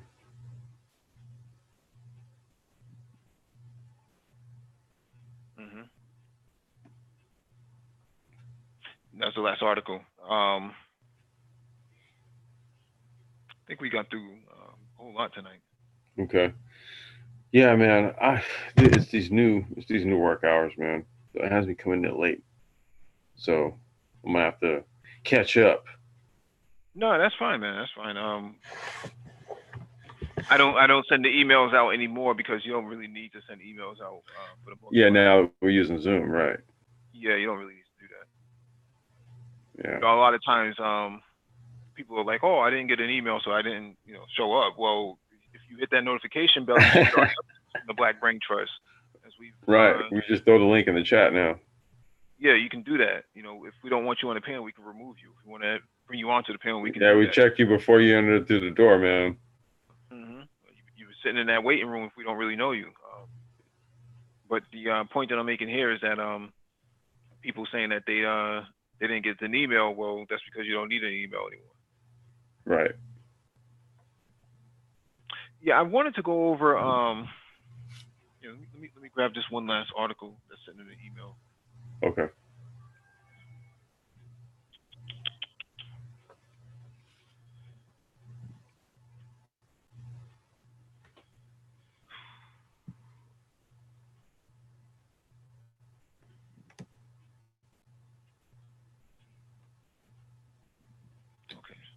And peace to everyone in the chat.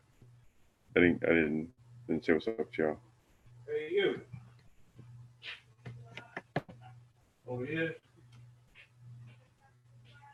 Huh? No, I was out in the back. All right, this one is from the New Times publication. Dozens arrested in South Africa as looting rocks Johannesburg. Dozens of people have been arrested in the new South African city of Johannesburg after rioters looted shops and torched buildings and vehicles. Police fired tear gas, rubber bullets, and stun grenades in an attempt to quell the unrest on Monday. Many of the targeted shops are reported to be owned by foreign nationals, but the country's public minister, Beke Cele, said criminality rather than xenophobia was to blame for the senseless violence. Xenophobia is used as an excuse, he told reporters after visiting the city's central business district, where much of the unrest has been taking place. Nothing has sparked any form of conflict between South Africans and foreign nationals. However, Nigerian Foreign Minister Jeffrey Onwema said Nigerian shops had been targeted by mindless criminals and promised to take definitive measures. South Africa has seen a spat of xenophobic attacks in the recent months. In March, 3 people died during protests that targeted foreign-owned shops in Durban. The latest unrest reportedly began on Sunday when a building in Johannesburg's central business district caught fire and collapsed, killing at least 3 people. On Monday, the violence spread to the nearby area of Jeppstown before reaching other areas of the city, such as Denver, Malvern, and Tembisa. Hundreds of people marched through the central business district, where videos shared on social media show shops being looted and rows of burnt out cars. At least 41 people were arrested after the march, police said. The looting of foreign-owned shops in South Africa is becoming a daily occurrence, and there is no sign of it stopping soon. Many people have been asking why Black South Africans are attacking other Africans. There is no easy answer to this, but it does seem like a combination of straightforward thuggery and xenophobia. It is important to see these events within its context. South Africa is home to many immigrants who never get attacked, and there are many South Africans who get caught up in senseless violence as well. But the unrest here is largely an immigration issue. The unemployment rate in South Africa is nearly 28%, and this places huge pressure on the lower end of the social ladder.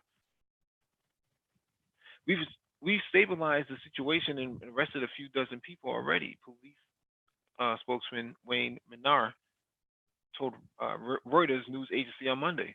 We can't confirm the final figure right now, but they will be charged for public violence, he said. There's also a charge of attempted murder being investigated. The violence comes just days after similar unrest was seen in the capital of Pretoria. There were clashes between police and rioters, and foreign-owned shops were reportedly looted and destroyed. I find this to be a very interesting revelation of things being reported. Right.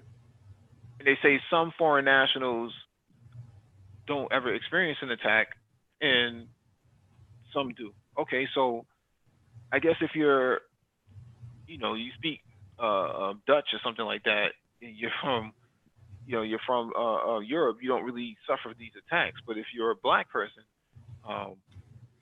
somehow, some way, they see it as game on. But my thing is, how do you tell the difference between a Nigerian and a South African? Because looking at the photos, I can't tell the difference between the two. So it's not like, this is light skin versus dark skin, or things to that effect. I just don't see that happening. What I see happening here is that, like they said, it's the lower rung, right? It's this sort of unproductive class of people who can't find work, are taking out their frustration on those who have. And I wonder, when Black people talk about going back to Africa, are they taking this into consideration, that you could very well be a target of the reptile class? I mean, all 3 times I went over there, I've seen Africans getting hands put on them every single 3 times I went there. I mean, they would show up at hotels and they would rob people. It wasn't visibly with people who are like me. I was with a mixed party. I was with, my girl who's Asian, like 2 dudes from Sweden, and it was like a Spanish couple, and we all went together to make sure. But hell yeah, man, they tell you that stuff. Mm-hmm.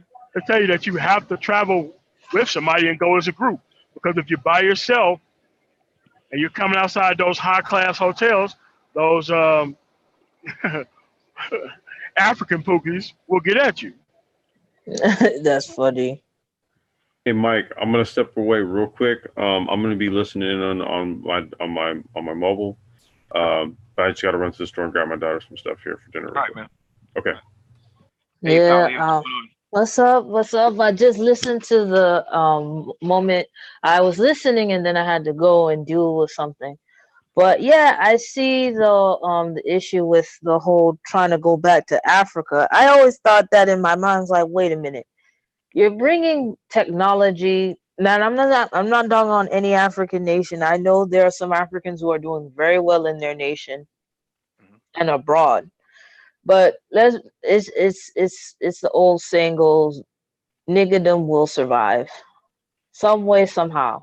It's just I just think anywhere you go in any country, the poor people would find it easy to target people who they know are not from here. And then they target their own people who are trying to build something. So it's like a catch 22. It is a Well, catch 22. well, you're right, and MOT is right as well. But the problem is, you have the same thing going on in America. Black people, these Yeah. reptiles Yeah. attacking other black people, and no one seems to have a problem with that. Well, the thing is, America, let's be honest, America in black people's eyes is a white establishment, which technically is not the case because there were a lot of black people in history that done so much for this country. And like I said, I will never take that away from black Americans.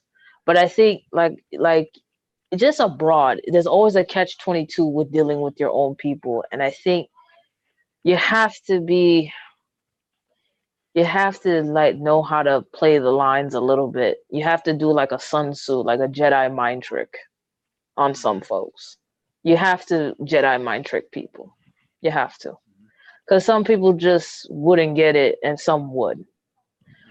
The other articles was quite interesting about the South China Sea though.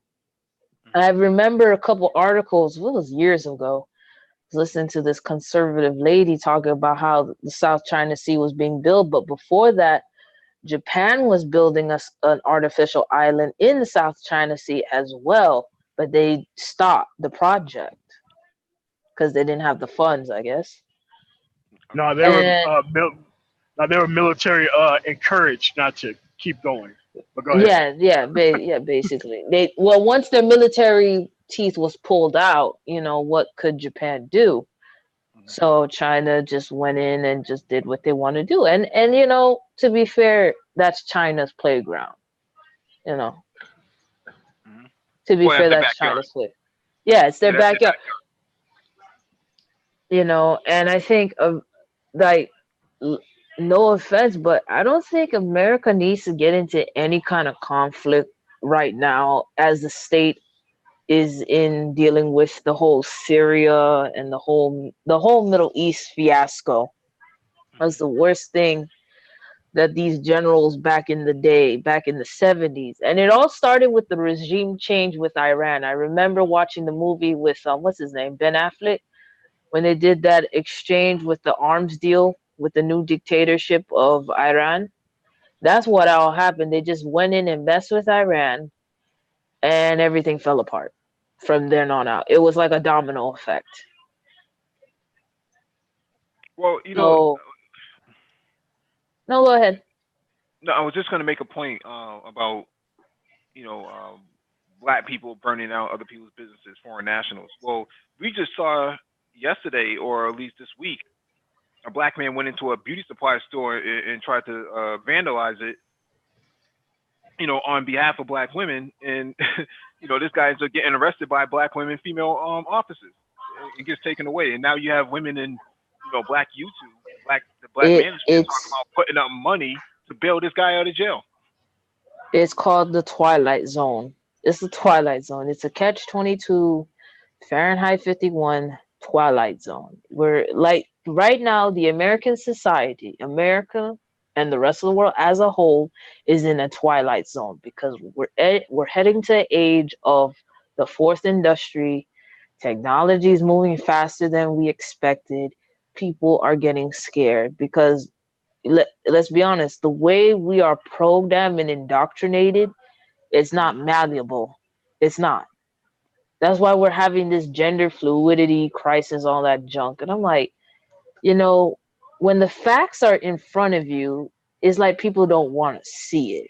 It's like they want to stay stuck in a dream world. That's why George Carlin said it's American dream. You have to be asleep to feel that American dream. And he's absolutely right. You're seeing it. You're seeing it with these mass copycat shootings. Started with Columbine, now it's everywhere. The attempts to do mass shooting. They just found one in Alabama. I think there was two. There was an attempt and it failed, and there was a 15-year-old black boy that killed his family. So you're seeing the result, and it's like that old biblical saying where you live by the sword, you die by the sword. Mhm. And in this case, America is dying by its own sword. Like America's making its own suicide. Nobody, like, basically Western civilization is doing what it did back when Greece fell, back when Rome fell, and now America's falling like that. So when you build your monumentum on violence, that's what it builds. Well, Yeah. yeah, I don't think it's falling on a sword. I think it fell on a butter knife or something, maybe a spork. Well, Yeah. yeah, maybe, maybe. Go ahead, I I, mean, but hmm? you know, go ahead. this is America's problem. We wanted to maintain ignorance so that way they could have control over the populace, and then the ignorance just got way out of control. I mean, you're gonna need educated people to run a society, and you can't run a civilized society with stagnant people. I mean, no, we were fine with black people stagnating for a while. They were using small town America to pretty much get tax cuts for big business. Then big business took all their businesses out of small town America. So now Mhm. small town America is suffering the consequences. And now they're going through their 1980s war on drugs, like we went through. And it's like, how is it? Y'all cannot see that this stuff is not going to end well? And everybody want to cut education, and the children can't compete, and we got to get people from overseas who got worth ethic because we pretty much bred that out of society by not holding people responsible. I mean, this is a problem that we created for ourselves to try to Mhm. control people, only to lose more and more control over people. It just doesn't make any sense. Mhm. Yeah, yeah. I want to go back one more time on the the South Africans and the alleged xenophobic ideals of Nigerians. If we want to use America for example, we see hashtag ADOS people launching attacks against foreign blacks too. So this isn't just a local incident in South Africa. This is a westernized issue. I think it all stems from the fact that you know we can't trust each other to save each other, and the white man's No, eyes is colder. That's why I see. And then it's like when you do help somebody out from your own community, Hmm. there's some gonna take the hand and some who's gonna just drag you down, and people have to be careful of that. So across the board, and I'm not just gonna post it just on just black folks, because I see it with other communities too. It's just they do it differently compared to most black people. I look at black people. If I was out, if okay, say since they want to launch this space force, if I was an alien and I have to describe humans and different type of humans, I would say black people are very open because you know what you're gonna get, unlike certain people. Hmm. So it's a good thing and it's a bad thing. It's a good thing black people are addressing the issues that they are addressing, but it's a bad thing if we just keep complaining about it. And I think it takes every individual in every household to make the decision. Listen, we gotta stop the bullshit. Hmm. And I think and I saw videos about South Africa, the loot of South Africa. Some say it was because of criminality going on, and there are some people who do criminal stuff. There is a mafia. There's little mafiosos in these African countries that are working in. I think Africa is going through its development. African countries are going through the development. They're seeing the issues and they're addressing it. So it's gonna take a while, but like even in Latin America, you see the issues. So it's no different. It's no Well, different. I mean, who? it's no different than the 1930s in the United States. It's no different than what a developing nation goes through. No different. Mm-hmm. Well, Yeah. Cool Breeze in the chat says it's really anyone coming in and taking jobs. But if you look at the protests or the rioting, the issue isn't the foreign nationals taking jobs from anyone. They're actually opening up businesses. So who's taking jobs from who here, right? It's not an issue of taking jobs, because if you open up a dry cleaners or you open up some kind of restaurant, how are you taking jobs from people who are not having to compete in business? Doesn't make any sense. You can't take jobs from somebody who's not willing to do the dirty job. No, you know what it is? It's just people who are dissatisfied with anybody who's a foreigner. I mean, like MOT said, this went on in the 1930s too. There was a lot of lynchings of black men, who had businesses. You had Black Wall Street, right? Black Wall Street was attacked by these white nationalists Well, came in. yeah. Yeah, because they fear like they're not making the come up. And at the end of the day, it's on people. That's why I'm like, well, if you're not doing anything to solve your own damn problem, then that's on you. You know what the problem is, fix it. That's a good point, because that makes me wonder now: are the poorer Africans having the same issue as Black Americans, where there is a unwillingness and potential Same laziness? issue. Same Yeah, issue. same issue. Yeah. So it sounds like It's just it's the poor Africans, the poor Europeans, the poor Asians versus the foreigner that's coming in with the idea to create something that would more likely be beneficial for that community. Especially if you're going there being pro-black and you want to help black brothers get up and off their feet, but you're dealing with people who just don't want to change. And that's where the tension is going to happen. And it's gonna come to a bloody point, and I think it's happening across the globe. You're seeing it everywhere, where the foreign national comes in, does something, and the person who's homegrown, born and raised in that country, had all the opportunity in lifetime. Because I've seen like ADOS, all like Africa. If like I know when I was going into my community college, they were asking if you were a descendant of a victim from the Rosewood. And I didn't know what that was till I did my research. And I was saddened and heartbroken that black people got hurt. But if anybody, any ADOS person who's from Florida, who's a descendant from that town, should had all the claim in the world. They had money for them. They had money. And there is money for ADOS people. Like right now, I have a cousin, my cousin adopted, her son. Her son is a black American. He was a toddler, and she puts him in everything. And her family's from Panama, from right down in the canal. Yeah, that's Cuba. So it is you're seeing a lot of tension. That's all I have to say. all right. Let me read this article real quick, and then we'll close out. This one is from the Asia Times. Indonesia extends ethnic olive branch to Papuan people.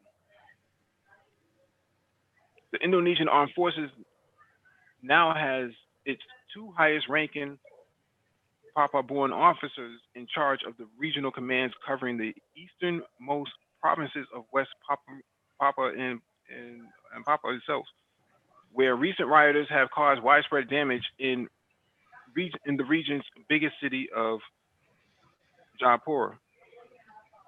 Analysts saw the appointment of Major General Japi Athalia. Thalia, you're gonna have to mute yourself. Oh, sorry.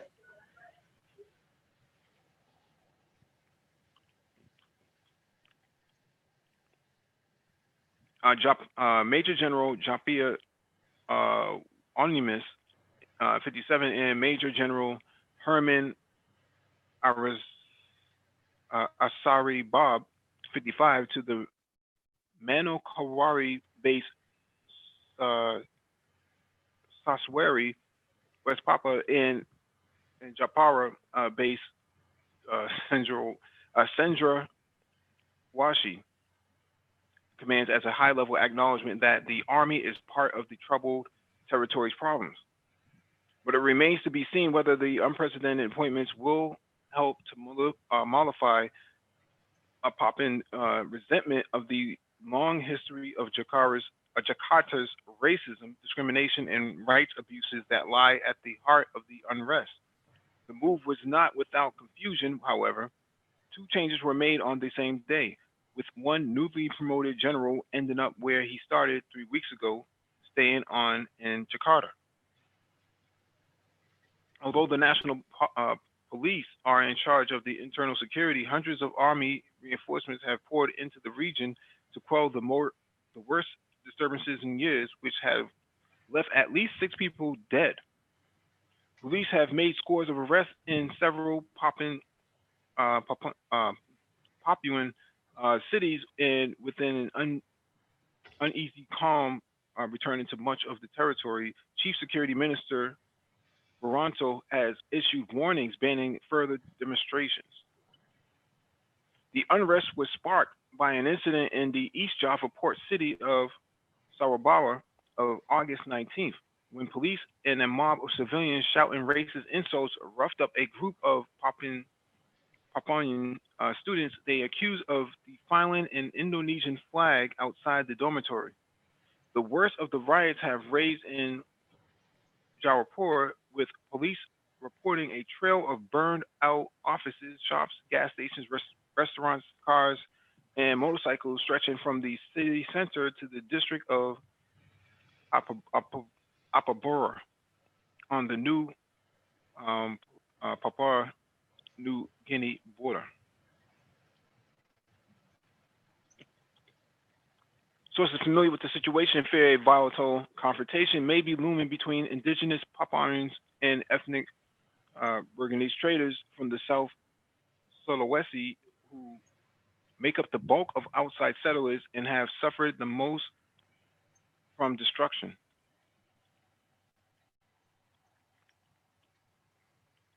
There's a lot of melanated people down here. The only way to run a society like this is to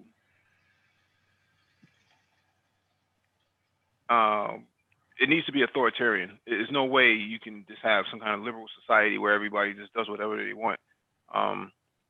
It can't stabilize, and therefore you can't do business. And if you can't do business, your political instability will creep up, have mission creep, and destroy any sort of future operations. So I just want to share that one. Sounds like tribal warfare to me, but it sounds like Arkansas mixed with colonial settlement mixed with tribal warfare. Mm-hmm. So you have, I've heard in the history of Papua Ghana and Indonesia having issues long time ago,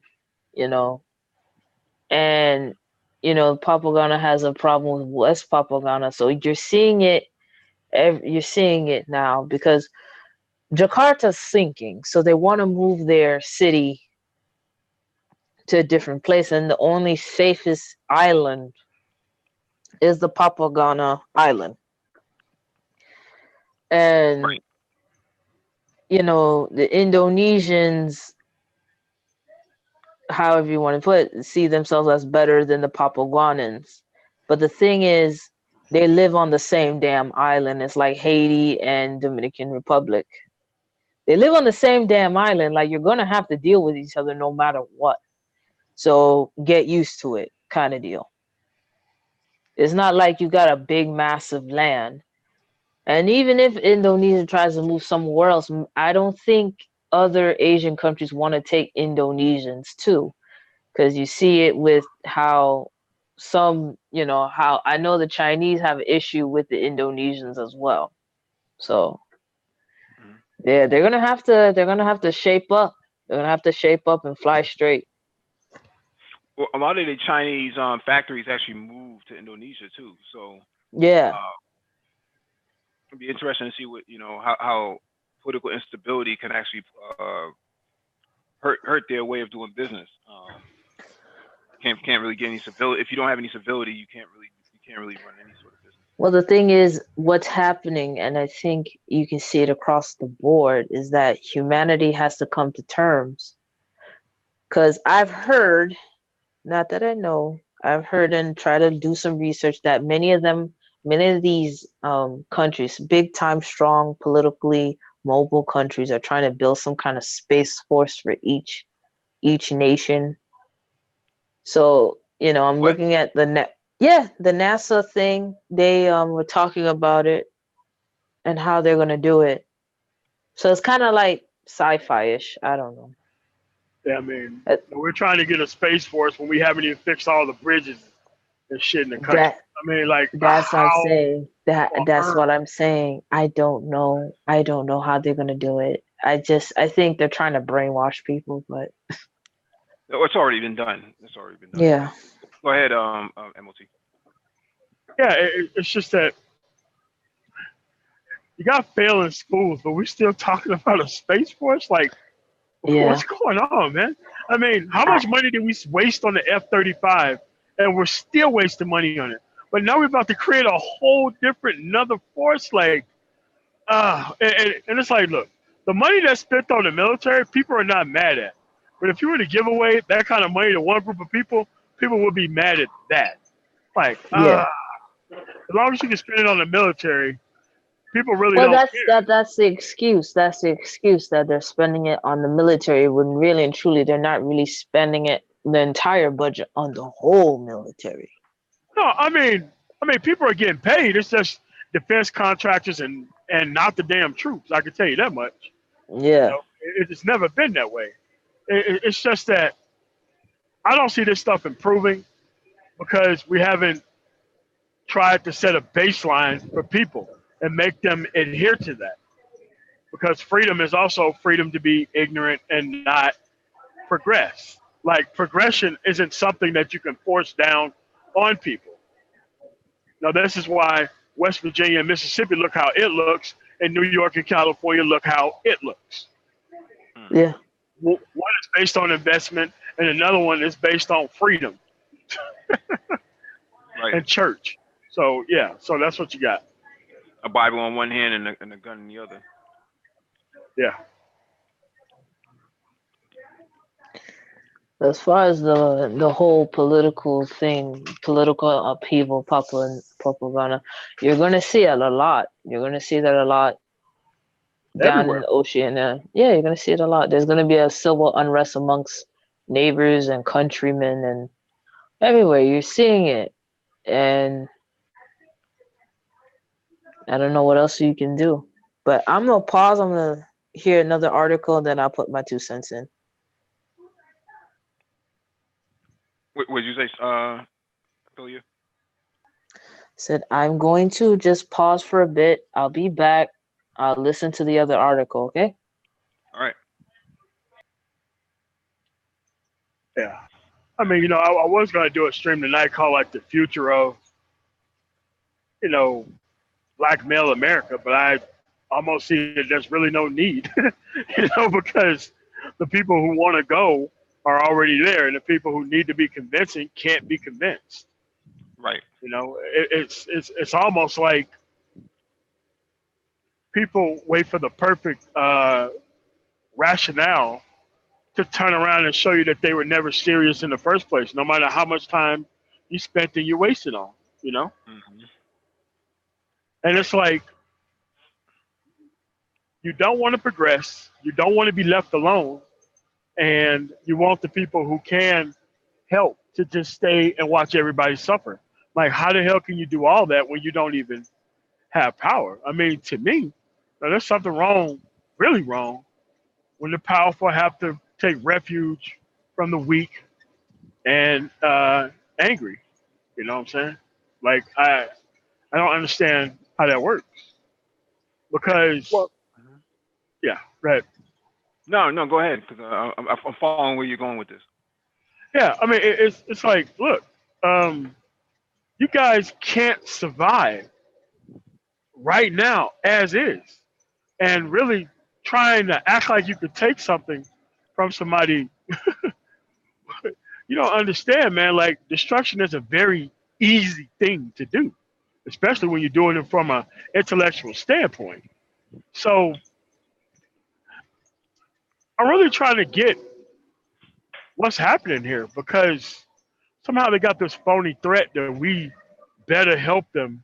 I'm like, dude, listen, man, like, I'm not sure what hostages you could take at this point because we're the hostage negotiators. And if we don't see that the hostages that you take are even worth trying to save, this whole thing is for naught, you know? Like, Mhm. come on, man. Well, I think there's going to be a division. There has to be some form of division because the the discourse of political organization as well as economic economic strata is being lost, and a lot of these people want to go back to primitive ways where you had to hunt down animals to kill them, and you know all these sort of primitive ideals somehow to use that to measure masculinity and who should be following who, rather than have a meritocracy based society like a technocratic society where um, your most skilled people, the cautious negotiators, are going to be the ones to do the negotiating, and that the people who can't read a book, man, are not going to be a part of that discussion. Yeah, but here's the problem with that. I mean, they want to go back to a reptile based society, and that's not how that's going to work. Of course, you can over procreate kids to a level to where we're all screwed, which is what we currently have, but that doesn't work, and it has not worked. So now, what they've done is they've made, pretty much the people who can make a difference, even like, man, screw these kids. You know what I'm saying? Because they're like being used as hostages to keep us around and to try to keep our hearts kind of, pot committed. But it's like pot committed versus this is your responsibility is kind of where we're at right now, you know? Hmm. It And it's like, seems. Oh, sorry. go ahead. No, go ahead. Oh, I was saying it's like the reverse French Revolution War. You Reverse know, French and Revolution. if you think about the French Revolution War, and if you think about a lot of these Roman uprisings, you can go back to the basis of, you know, it's basically brains versus bronze. And a lot of people, no matter how we say we're civilized, we're not really civilized because we're one step away from going back to where we originally started. Yeah, but that's not the argument. It's really sex versus common sense. That's the war here. It's biological warfare creating a whole bunch of kids versus have enough sense to survive in an actual environment where you are. And we have two sides of the coin here. We have the MAGO class of men who assist, they assist criminality. They are stand by and they watch all this stuff get worse and worse, but somehow they still want to be leaders after all this stuff is over with, even though they don't have the leadership skills available to lead anything. But they would rather see it all destroyed rather than to try to put things in the hands of people who could actually do things that can make a difference. I mean, I don't know how you can negotiate. I mean, if you want to call it negotiate with people who have that sort of mind frame, you know, Well, I just don't know how you can do that. I would say that they're probably those people that we're referring to are the new Confederate class of blacks. Yeah, they are. Mm. They're the Confederates, Yeah. for all intents and purposes. At some Rather, point, yeah, I mean, rather than the South shall rise again, the middle shall rise again after the refractory period, apparently. Mm. Mm. Makes sense. all right, let me close out of this, man, because past the hour. So thank you all for joining us. Please hit the like button if you have not already done so. Share the video if possible, and hit that notification bell so you get all the updates from the Black Brain Trust, including those on the community tab that we post every day. There is a new post that I posted today. The country of Kenya as diplomats coming down to Dallas from September 25th to September 28th to talk about doing those who want to do business in Africa. There's a forum, African Business Forum, being set up in Dallas. So make sure you check out the community page where I posted that. And if you want to be a part of that, if you're in the Houston area, the Dallas area, or the DFW area, make sure you jump on that because that's going to be a big opportunity. Yeah.